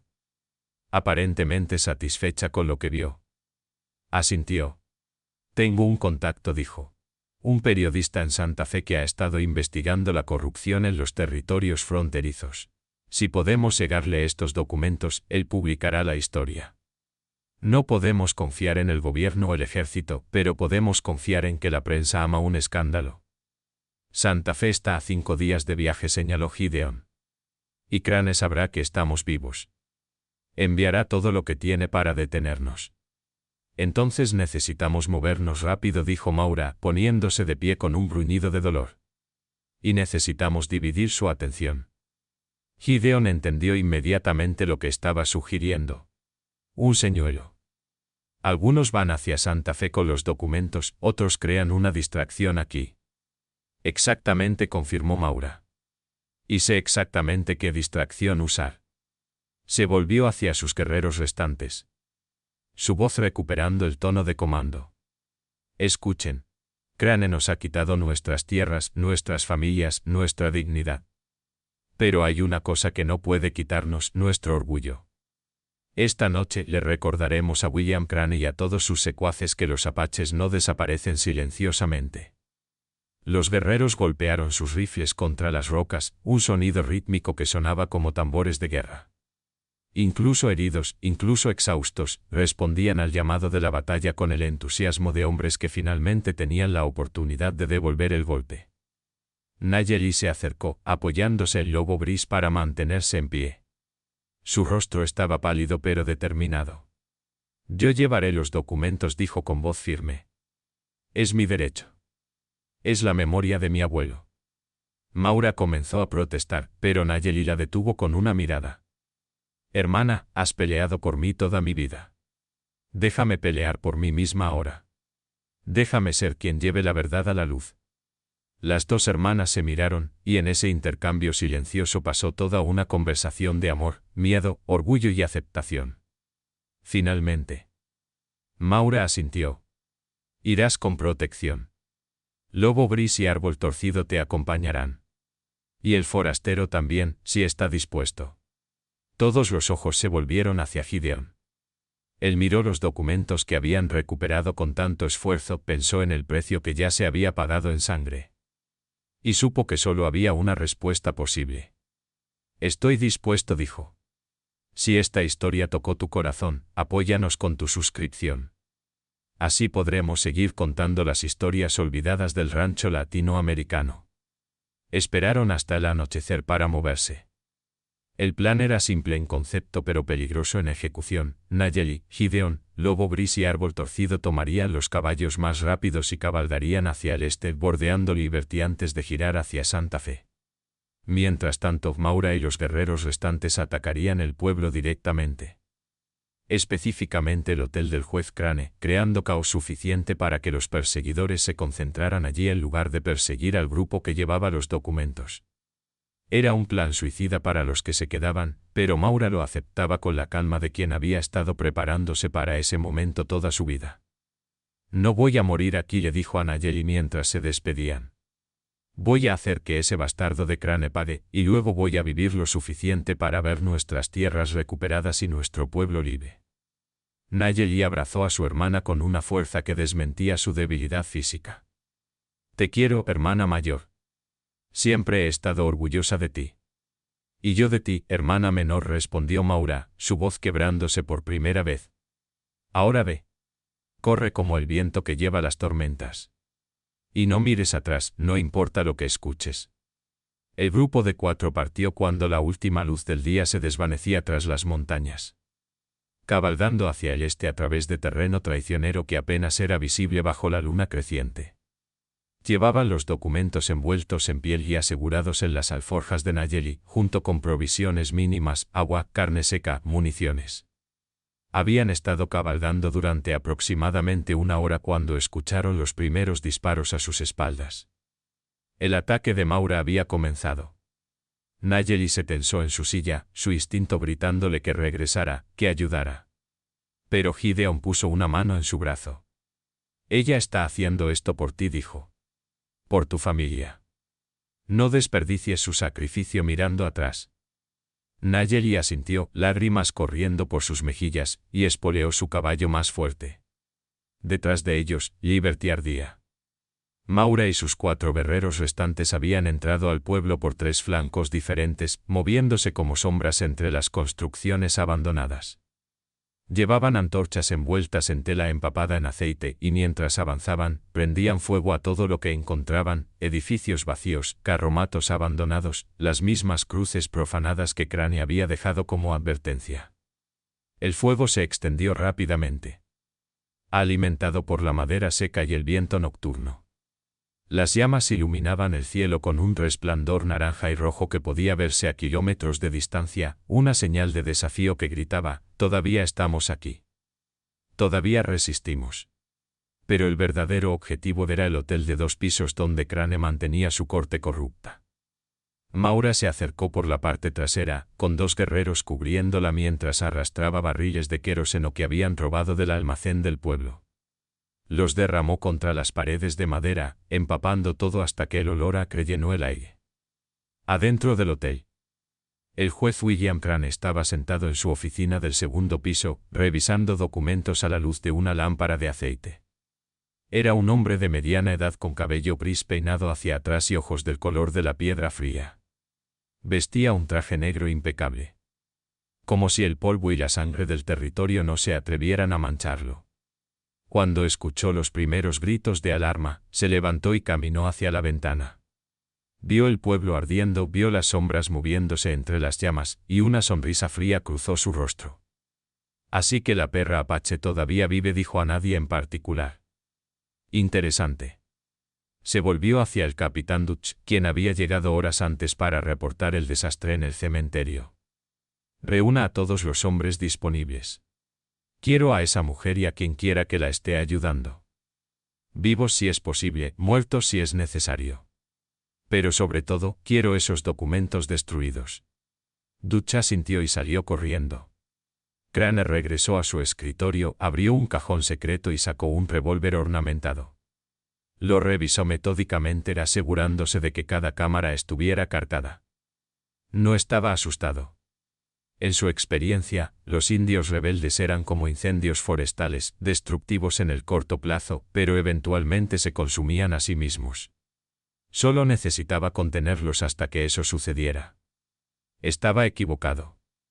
Maura prendió fuego a los barriles con una antorcha y retrocedió mientras las llamas trepaban por las paredes del hotel como dedos hambrientos. El fuego rugió con vida propia, alimentándose de la madera seca y el queroseno hasta convertirse en un infierno que iluminaba toda la calle principal. Los hombres de Crane salieron corriendo del edificio, tosiendo y medio ciegos por el humo. Los guerreros apaches los esperaban. Disparando desde las sombras, cada bala encontrando su marca con precisión mortal. No era una batalla justa, pero la justicia había dejado de importar hacía mucho tiempo. Crane mismo apareció en el balcón del 2º piso, su figura recortada contra las llamas. Maura lo vio y levantó su rifle, apuntando directamente a su corazón. «Esta es por mi abuelo», gritó. «Por mi familia. Por todos los que asesinaste en nombre de tu justicia corrupta». Disparó. La bala voló verdadera, pero en el último segundo un viga en llamas cayó entre ellos, desviando el proyectil. Crane se refugió adentro. Y Maura supo que había perdido su oportunidad. «Retirada», gritó a sus guerreros. «Hemos hecho suficiente». Se dispersaron tan rápidamente como habían llegado, desapareciendo en la noche mientras Liberty ardía a sus espaldas. El pueblo que había sido el centro del imperio de Crane. La base desde la cual había despojado y asesinado, ahora era poco más que cenizas y memoria. Pero Crane había sobrevivido. Y los hombres como Crane nunca perdonaban. El grupo de Nayeli cabalgó durante toda la noche y el día siguiente, deteniéndose solo brevemente para descansar los caballos y beber agua. El paisaje cambiaba gradualmente, las tierras áridas dando paso a colinas cubiertas de pinos, los cactus reemplazados por árboles que ofrecían sombra bienvenida del sol implacable. Lobo Gris y Árbol Torcido eran compañeros silenciosos pero atentos. Lobo Gris, el más joven, exploraba constantemente el horizonte en busca de perseguidores. Árbol Torcido, un hombre de 40 años con el rostro marcado por cicatrices rituales, manejaba los caballos con la eficiencia de quien ha pasado más tiempo montado que caminando. Nayeli permanecía en su montura con determinación férrea, aunque Gideon podía ver que cada hora de viaje cobraba su precio. Las heridas de su tortura y el ahorcamiento no habían sanado completamente y la falta de descanso adecuado las empeoraba. Pero cada vez que Gideon sugería detenerse, ella negaba con la cabeza. Mi hermana está peleando por nosotros, decía. No puedo fallarle descansando. Al segundo día, cruzaron un río poco profundo y acamparon en un bosquecillo de álamos donde el agua fría les permitió lavar la suciedad y la sangre del combate. Nayeli se sentó al borde del arroyo, remojando sus pies hinchados, mirando el agua correr como si en sus patrones pudiera leer el futuro. Gideon se sentó junto a ella, ofreciéndole un trozo de carne seca que ella aceptó sin entusiasmo. ¿Crees que lo logrará?, preguntó Nayeli en voz baja. ¿Crees que Maura sobrevivirá? Gideon pensó en la mujer indígena gorda que había visto disparar sin miedo en medio del cementerio, en la fiereza de sus ojos cuando hablaba de venganza y justicia. Tu hermana es la mujer más formidable que he conocido, dijo honestamente. Si alguien puede sobrevivir a Crane, es ella. Nayeli sonrió tristemente. Siempre ha sido así. Desde que éramos niñas. Maura era la fuerte, la valiente, la que protegía a todos. Yo era la que necesitaba protección. No pareces necesitar mucha protección ahora, señaló Gideon. Sobreviviste a la tortura, al ahorcamiento, a una batalla. Eso requiere un tipo de fuerza que no todos tienen. Nayeli lo miró con ojos que de repente parecían mucho más viejos que su edad. La fuerza no se trata solo de músculos o coraje. A veces se trata simplemente de negarse a morir cuando sería más fácil. De aferrarse a la vida no porque quieras, sino porque tu muerte significaría que ellos ganaron. Gideon entendió exactamente lo que quería decir. Él mismo había vivido así durante años, sobreviviendo no porque tuviera algo por lo cual vivir, sino porque morir hubiera significado rendirse ante un mundo que ya le había quitado demasiado. ¿Por qué ayudas?, preguntó Nayeli de repente. ¿Realmente, por qué? No es tu pueblo, no es tu familia. Podrías haber cabalgado lejos y dejado todo esto atrás. Era una buena pregunta, y Gideon no estaba seguro de tener una buena respuesta. Pensó en todas las veces que había cabalgado lejos. En todos los lugares donde había elegido no ver, no actuar, no importarle. Pensó en el peso acumulativo de esa indiferencia, en cómo cada decisión de no hacer nada lo había hecho un poco menos humano. Tal vez porque compré esa cabaña por 12 centavos, dijo finalmente. Y resulta que el precio real era mucho más alto. Tal vez porque vi a una mujer colgada en mi porche y decidí que no podía simplemente cortar la cuerda y olvidar. O tal vez porque estoy cansado de ser el tipo de hombre que siempre se va. Nayeli extendió su mano y tocó la suya. Un gesto simple pero cargado de significado. Gracias, dijo simplemente. Por elegir quedarte. Esa noche acamparon bajo las estrellas que brillaban como diamantes esparcidos en terciopelo negro. Lobo Gris tomó el primer turno de guardia, Árbol Torcido el segundo. Gideon se tumbó cerca de la fogata, escuchando los sonidos del bosque, el ulular de búhos, el crujir de ramas, el murmullo constante del viento, y por primera vez en mucho tiempo sintió algo parecido a la paz. Pero la paz en la frontera siempre es temporal. Los alcanzaron al tercer día, al amanecer, cuando el grupo pasaba por un desfiladero estrecho flanqueado por paredes de roca roja. Gideon vio el brillo del metal un segundo antes de que sonara el primer disparo, suficiente tiempo para gritar emboscada. Pero no suficiente para evitarla. La bala pasó silbando junto a su cabeza. El caballo de Árbol Torcido cayó con un relincho agónico, derribando al jinete. Más disparos se oyeron desde las rocas arriba, una tormenta de plomo que convirtió el desfiladero en un matadero. Había al menos 10 tiradores, posicionados perfectamente en ambos lados del paso. Gideon reconoció la táctica, habían sido seguidos, estudiados, y ahora estaban siendo eliminados con eficiencia militar. Al suelo, gritó tirando de Nayeli de su montura justo cuando una bala atravesaba el lugar donde había estado sentada un segundo antes. Lobo Gris ya estaba disparando de vuelta, su rifle escupiendo fuego y humo mientras buscaba blancos entre las rocas. Árbol Torcido, con la pierna atrapada bajo su caballo muerto, tateaba hacia la cobertura mientras las balas levantaban explosiones de polvo a su alrededor.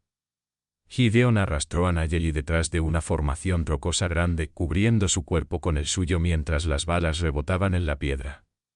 Podía sentir su corazón latiendo contra su espalda, cada latido un recordatorio de que estaba viva, que todavía tenían que mantenerla así. Los documentos. Jadeó Nayeli. Tenemos que proteger los documentos. Tenía razón.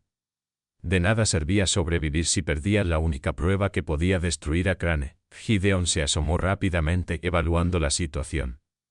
Árbol Torcido había alcanzado cobertura y estaba devolviendo el fuego. Lobo Gris se había posicionado detrás de un tronco caído, disparando con la precisión de un tirador experto. Pero eran 4 contra 10, y los atacantes tenían la ventaja de la posición elevada. Era solo cuestión de tiempo antes de que fueran rodeados y eliminados. Entonces Gideon vio algo, un sendero estrecho que subía por el lado este del desfiladero, casi invisible entre las rocas. Si pudieran alcanzarlo, podrían salir de la zona de muerte y tal vez flanquear a algunos de los atacantes. Lobo Gris, gritó. Árbol Torcido, cubran nuestra retirada. Sin esperar confirmación, agarró a Nayeli y corrió hacia el sendero. Las balas perseguían cada paso, levantando el polvo, fragmentando las rocas, silbando con hambre de muerte. Nayeli tropezó y Gideon la levantó, medio cargándola mientras escalaban el sendero traicionero. Detrás de ellos, los 2 guerreros apaches mantenían un fuego de cobertura constante, sus rifles cantando un himno de desafío. Gideon escuchó un grito, no podía saber si era de dolor o batalla, pero no se detuvo, no miró atrás, solo siguió subiendo hasta que llegaron a una cornisa que les daba algo de protección. Dejó a Nayeli con suavidad y se asomó. La vista desde arriba le permitía ver las posiciones de los atacantes. Eran hombres de Crane, liderados por el capitán Dutz. Habían cabalgado duro para alcanzarlos, dejando atrás todo excepto armas y determinación. Pero ahora que Gideon tenía la ventaja de altura, las probabilidades cambiaban. Comenzó a disparar con precisión deliberada. Cada bala encontraba su marca, no siempre matando, pero sí hiriendo, deshabilitando, sembrando miedo. Los atacantes comenzaron a darse cuenta de que ya no tenían todas las cartas, que el juego había cambiado. Dutch vio a Gideon en la cornisa y gritó órdenes. 3 hombres comenzaron a escalar hacia él, moviéndose rápido, coordinados. Gideon recargó calculando distancias, esperando el momento perfecto. Lo que no esperaba era que Nayeli tomara el rifle de repuesto y comenzara a disparar junto a él. Te dije, jadeó entre disparos. No necesito protección. Necesito justicia. Juntos mantuvieron a los escaladores a raya. Abajo, Lobo Gris y Árbol Torcido aprovecharon la distracción para reposicionarse, acercándose a los flancos de los atacantes. La emboscada se había convertido en un combate caótico donde nadie tenía ventaja clara. Fue Árbol Torcido quien finalmente rompió el estancamiento. Con un grito de guerra que resonó entre las rocas, cargó directamente contra la posición de Dutch con un cuchillo en cada mano. Era una maniobra suicida, pero también brillante, obligó a los atacantes a concentrar su fuego en él, dando a Lobo Gris la oportunidad de flanquearlos. Lo que siguió fue brutal y rápido. Árbol Torcido cayó bajo una lluvia de balas, pero su sacrificio permitió a Lobo Gris alcanzar las posiciones enemigas. El combate se convirtió en lucha cuerpo a cuerpo, cuchillos y puños. Sangre y gritos. Gideon vio su oportunidad. Bajó corriendo de la cornisa, llevando a Nayeli con él, rodeando el campo de batalla mientras los atacantes estaban distraídos. Recuperaron los caballos que habían huido afortunadamente no muy lejos y comenzaron a cabalgar hacia el este con toda la velocidad que podían reunir. Detrás de ellos, escucharon más disparos, luego silencio. No sabían si Lobo Gris había sobrevivido, si alguno de los atacantes había logrado perseguirlos, si tenían minutos u horas antes de que vinieran más. Solo sabían que tenían que seguir adelante. Santa Fe estaba a 2 días más de viaje. Los documentos seguían seguros en las alforjas. Y mientras tuvieran ambas cosas, distancia y prueba, todavía había esperanza.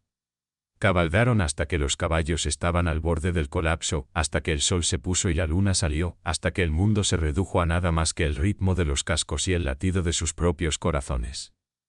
Y cuando finalmente se detuvieron, en un valle protegido donde un pequeño manantial ofrecía agua y descanso, Nayeli se volvió hacia Gideon con lágrimas corriendo por sus mejillas. Árbol torcido murió por nosotros, susurró. Lobo Gris probablemente también. ¿Cuántos más tienen que morir antes de que esto termine? Gideon no tenía respuesta. Solo podía abrazarla mientras lloraba por los caídos, por los que seguían luchando, por todos los que el sistema de Crane había destruido en su camino hacia el poder. Y mientras la sostenía bajo las estrellas indiferentes, hizo un juramento silencioso: los documentos llegarían a Santa Fe. La verdad sería revelada. Y el precio que se había pagado en sangre no sería en vano. No importaba lo que le costara personalmente. Llegaron a Santa Fe al atardecer del 5.º día, exhaustos hasta la médula pero vivos. La ciudad era un contraste sorprendente con el territorio salvaje que habían dejado atrás: calles empedradas, edificios de adobe de varios pisos, plazas donde la gente se reunía a socializar, iglesias con campanas que llamaban a las oraciones vespertinas. Era civilización, o al menos la versión de civilización que existía en esta parte del mundo. Y para Gideon y Nayeli, representaba la última esperanza.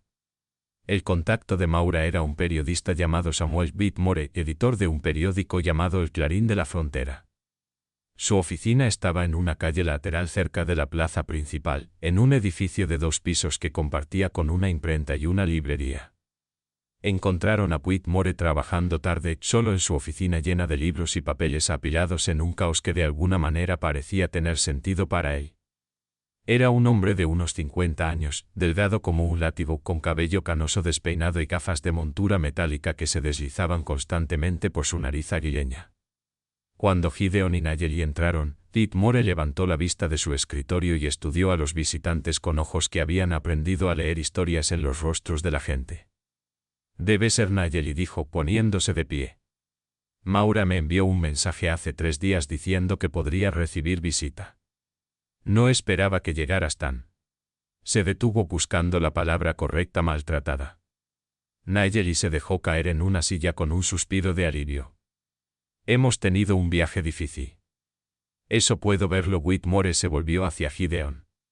¿Y ustedes? Gideon Nale. El idiota que compró la cabaña de su familia por 12 centavos y se vio envuelto en todo esto. Una pequeña sonrisa cruzó el rostro de Whitmore. Así. Maura mencionó al forastero, que resultó tener conciencia. Una rareza en estos tiempos. Gideon no respondió. Estaba demasiado cansado para banterías. En su lugar, sacó los documentos de las alforjas y los colocó sobre el escritorio de Whitmore. Aquí está todo, dijo. Títulos de propiedad originales de las tierras apaches. Tratados firmados y sellados. Y más importante, correspondencia entre el juez Crane y varios oficiales detallando exactamente cómo planearon robar esas tierras. Whitmore se puso sus gafas correctamente y comenzó a leer. A medida que pasaba de un documento a otro, su expresión cambiaba de interés casual a concentración intensa, a algo que Gideon reconoció como furia apenas contenida. Dios mío, murmuró Whitmore después de leer durante 20 minutos. Esto es dinamita política. Si publico esto, Crane estará arruinado. Probablemente termine en prisión. Junto con el gobernador Webb y media docena de oficiales militares. Entonces publíquelo, dijo Nayeli con voz firme. Haga que el mundo sepa lo que hicieron. Whitmore se quitó las gafas y las limpió con un pañuelo. Un gesto que Gideon reconoció como una forma de ganar tiempo para pensar. Entienden, dijo finalmente, que si publico esto se convertirán en objetivos aún más grandes de lo que ya son. Crane tiene amigos poderosos. Algunos en Washington, otros en lugares donde el alcance de la ley es flexible. Ya somos objetivos, respondió Gideon. La diferencia es que ahora tenemos la oportunidad de devolver el golpe. De hacer que signifique algo. Whitmore estudió sus rostros durante un largo momento, leyendo la determinación allí, pesándola contra los riesgos que él mismo enfrentaría al publicar esta historia. Necesitaré tiempo para verificar algunos de estos documentos, dijo finalmente. Para asegurarme de que son auténticos, para construir el caso de forma que sea irrefutable. 2, tal vez 3 días. No tenemos 3 días, dijo Nayeli. Crane probablemente ya sabe que estamos aquí. Enviará hombres para detenernos, para recuperar los documentos, para matarnos a todos, terminó Whitmore con calma. Sí, lo sé. Por eso necesito trabajar rápido. Pero también necesito hacerlo bien. Una acusación apresurada y mal documentada será rechazada. Una acusación sólida, respaldada por evidencia irrefutable y publicada donde no pueda ser silenciada. Esa es otra historia. Tenía razón y Gideon lo sabía. Pero 3 días era una eternidad cuando había hombres armados buscándolos. ¿Dónde podemos escondernos?, preguntó. En algún lugar donde Crane no pueda encontrarnos fácilmente. Whitmore pensó por un momento, luego asintió. Tengo un amigo, el padre Anselmo, que dirige la misión de San Miguel en las afueras de la ciudad. Es un lugar de santuario. Incluso los hombres de Crane pensarán 2 veces antes de profanar iglesia. ¿Pensarán 2 veces? Repitió Nayeli con ironía. ¿O simplemente lo harán de todas formas? Honestamente. Whitmore se encogió de hombros. No lo sé. Pero es el mejor refugio que puedo ofrecer. No tenían mejores opciones. Mientras Whitmore comenzaba a copiar los documentos más importantes trabajando con la velocidad de alguien acostumbrado a escribir contra deadlines imposibles, Gideon y Nayeli comieron la primera comida decente en días. Tortillas calientes y frijoles refritos que una vecina de Whitmore trajo cuando él explicó que tenía invitados hambrientos. 1 hora después, Whitmore los escoltó personalmente a la misión de San Miguel. Era un edificio antiguo construido por españoles siglos atrás, con paredes gruesas de adobe y una capilla cuyo techo estaba pintado con santos y ángeles que miraban hacia abajo con expresiones de compasión eterna. El padre Anselmo era un hombre de 60 años, pequeño y redondo como un barril, con una barba blanca que le llegaba al pecho y ojos del color de la miel que irradiaban bondad genuina. Cualquier amigo de Samuel es bienvenido aquí, dijo con voz que sonaba como un instrumento musical. Y cualquiera que busque refugio de la injusticia encontrará santuario bajo este techo. Les mostró habitaciones pequeñas pero limpias, les ofreció más comida que no podían comer. Y les aseguró que estarían seguros mientras Whitmore hacía su trabajo. Esa noche, Gideon y Nayeli se sentaron en el patio de la misión, bajo un cielo lleno de estrellas que parecían más brillantes aquí, como si la santidad del lugar las hiciera más visibles. Una fuente en el centro del patio goteaba suavemente el sonido del agua creando una melodía que calmaba los nervios destrozados. ¿Crees que funcionará?, preguntó Nayeli. ¿Crees que publicar la verdad realmente cambiará algo? Gideon pensó en todas las injusticias que había visto en su vida. En cómo el poder siempre parecía encontrar formas de protegerse a sí mismo, de reescribir la narrativa, de sobrevivir incluso las exposiciones más devastadoras. Pero también pensó en lo que había aprendido en este viaje, que la resistencia importa incluso cuando parece fútil. Que algunos testimonios deben ser dados aunque nadie esté escuchando, que la dignidad de pelear por lo correcto tiene valor independiente del resultado. No lo sé, dijo honestamente. Pero sé que si no lo intentamos, Crane definitivamente gana. Y eso es algo que no puedo aceptar. Nayeli tomó su mano, entrelazando sus dedos con los de él. Gracias, dijo. Por todo. Por salvarme, por creer en mí, por quedarte cuando cualquier hombre sensato se hubiera ido. Gideon sonrió en la oscuridad. Nunca he sido acusado de ser sensato. Se quedaron así. Sentados en silencio bajo las estrellas, dos almas rotas que habían encontrado algo parecido a la redención en la lucha compartida. Y aunque el futuro era incierto, aunque Crane probablemente ya estaba reuniendo fuerzas para atacar, en ese momento había paz. Paz momentánea, frágil como vidrio, pero paz al fin. Los hombres de Crane llegaron al amanecer del segundo día. Gideon los vio desde la ventana de su habitación, 12 jinetes, fuertemente armados, liderados por el capitán Dutch. Se detuvieron frente a las puertas de la misión. Sus caballos resoplando nubes de vapor en el aire frío de la mañana. El padre Anselmo salió a enfrentarlos, pequeño y valiente frente a los hombres armados. Esta es casa de Dios, declaró con voz firme. Aquí no hay lugar para violencia. Dutch desmontó su uniforme impecable a pesar del viaje.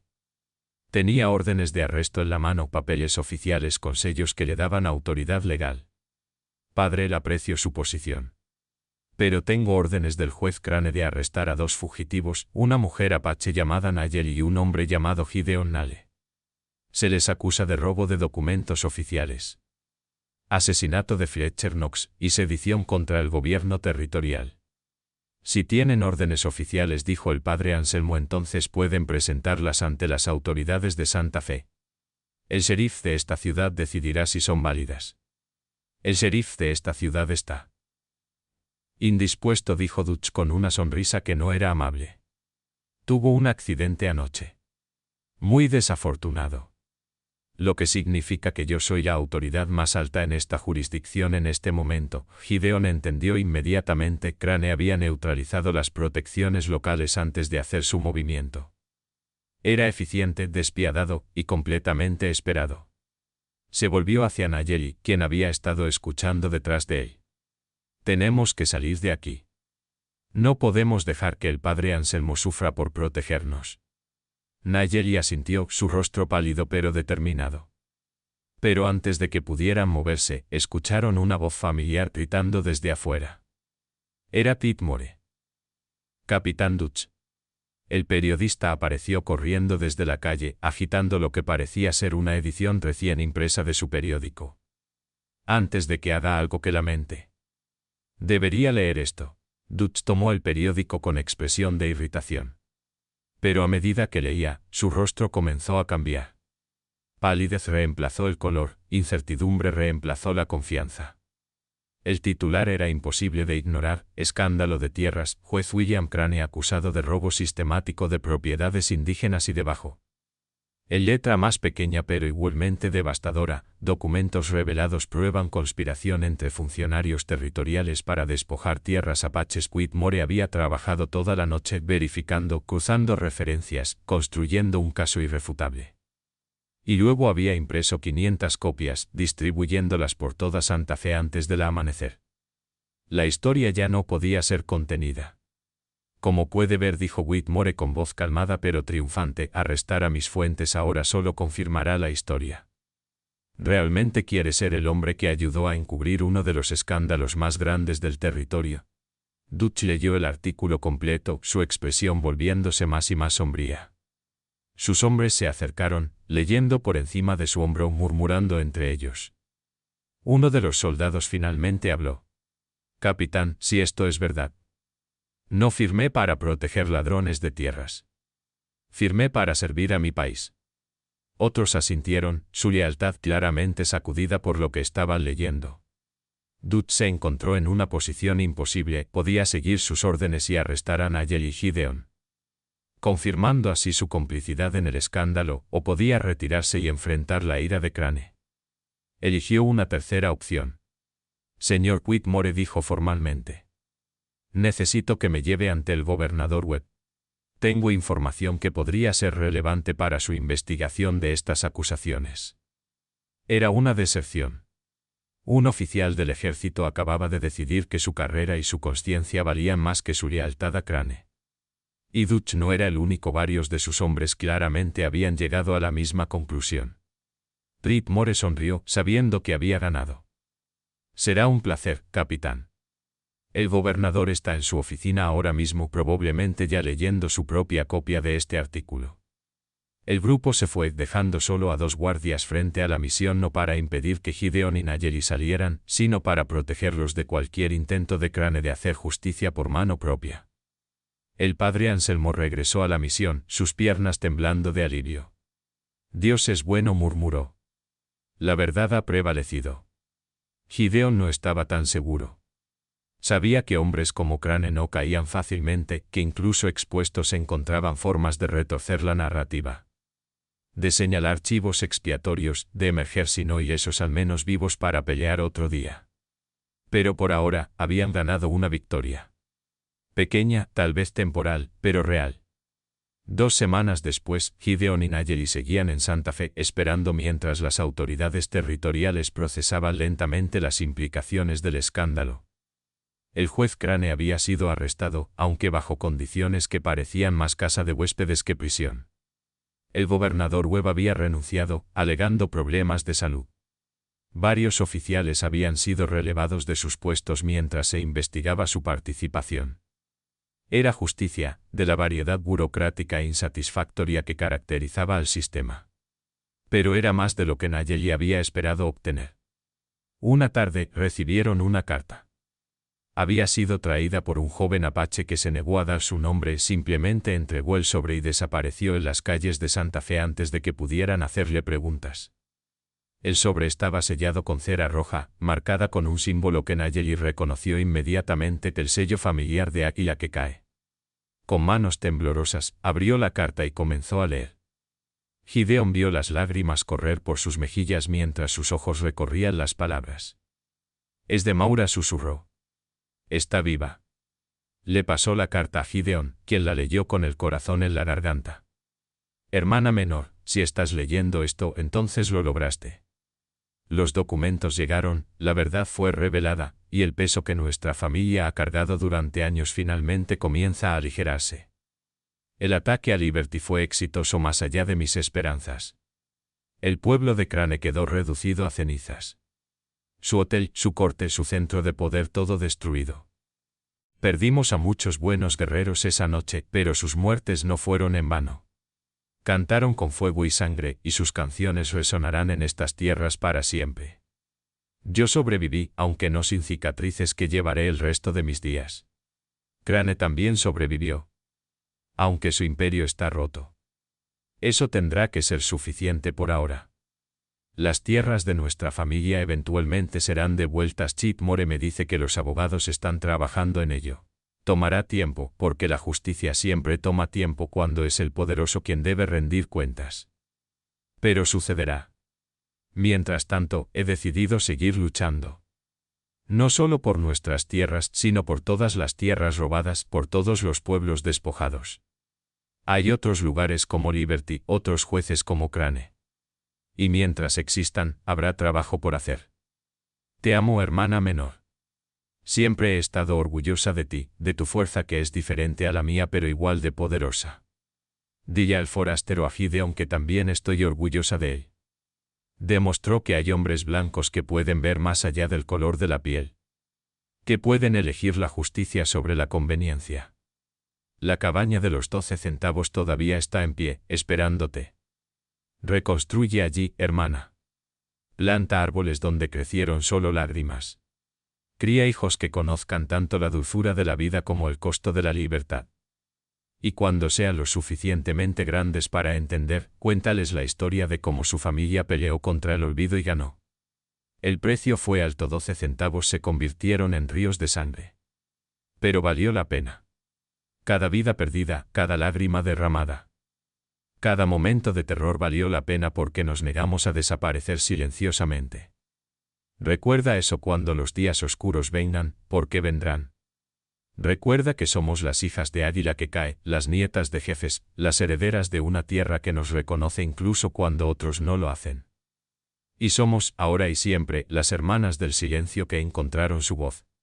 Con amor y honor, Maura Nayeli terminó de leer y dobló la carta cuidadosamente como si fuera el objeto más precioso del mundo. Lo era. Va a seguir luchando, dijo, y su voz mezclaba orgullo con miedo. Ella nunca para. ¿Y tú? Preguntó Gideon. ¿Qué vas a hacer ahora?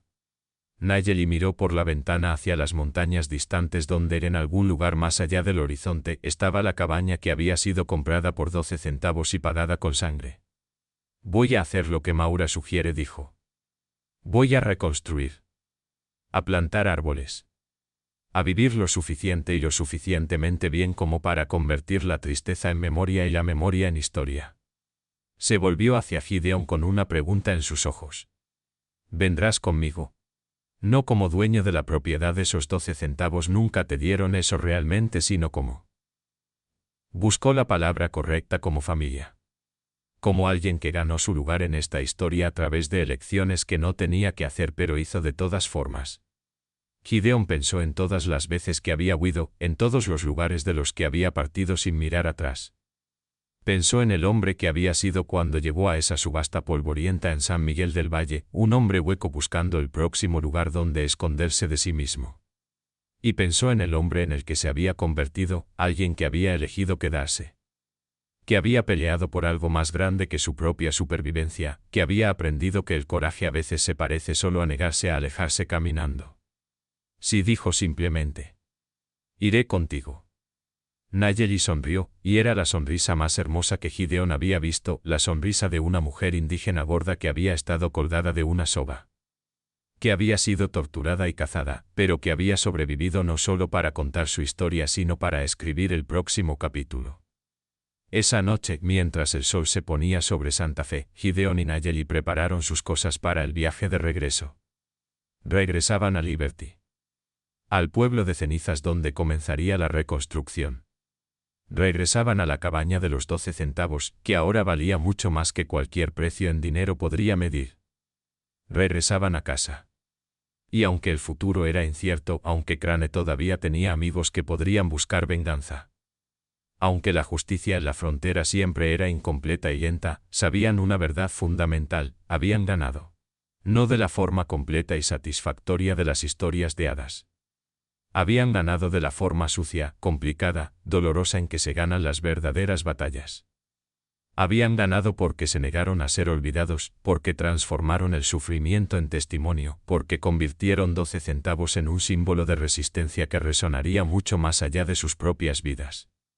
Y mientras cabalgaban hacia el oeste, hacia las montañas donde el sol pintaba el cielo de oros y rojos y púrpuras, Gideon supo que finalmente había encontrado lo que había estado buscando toda su vida, un lugar donde sus elecciones importaban. Una causa digna de su sacrificio. Y personas por las que valía la pena quedarse. Comenta desde qué ciudad estás viendo esta historia. Y suscríbete si quieres saber más sobre las mujeres poderosas que cambiaron el destino del rancho latinoamericano.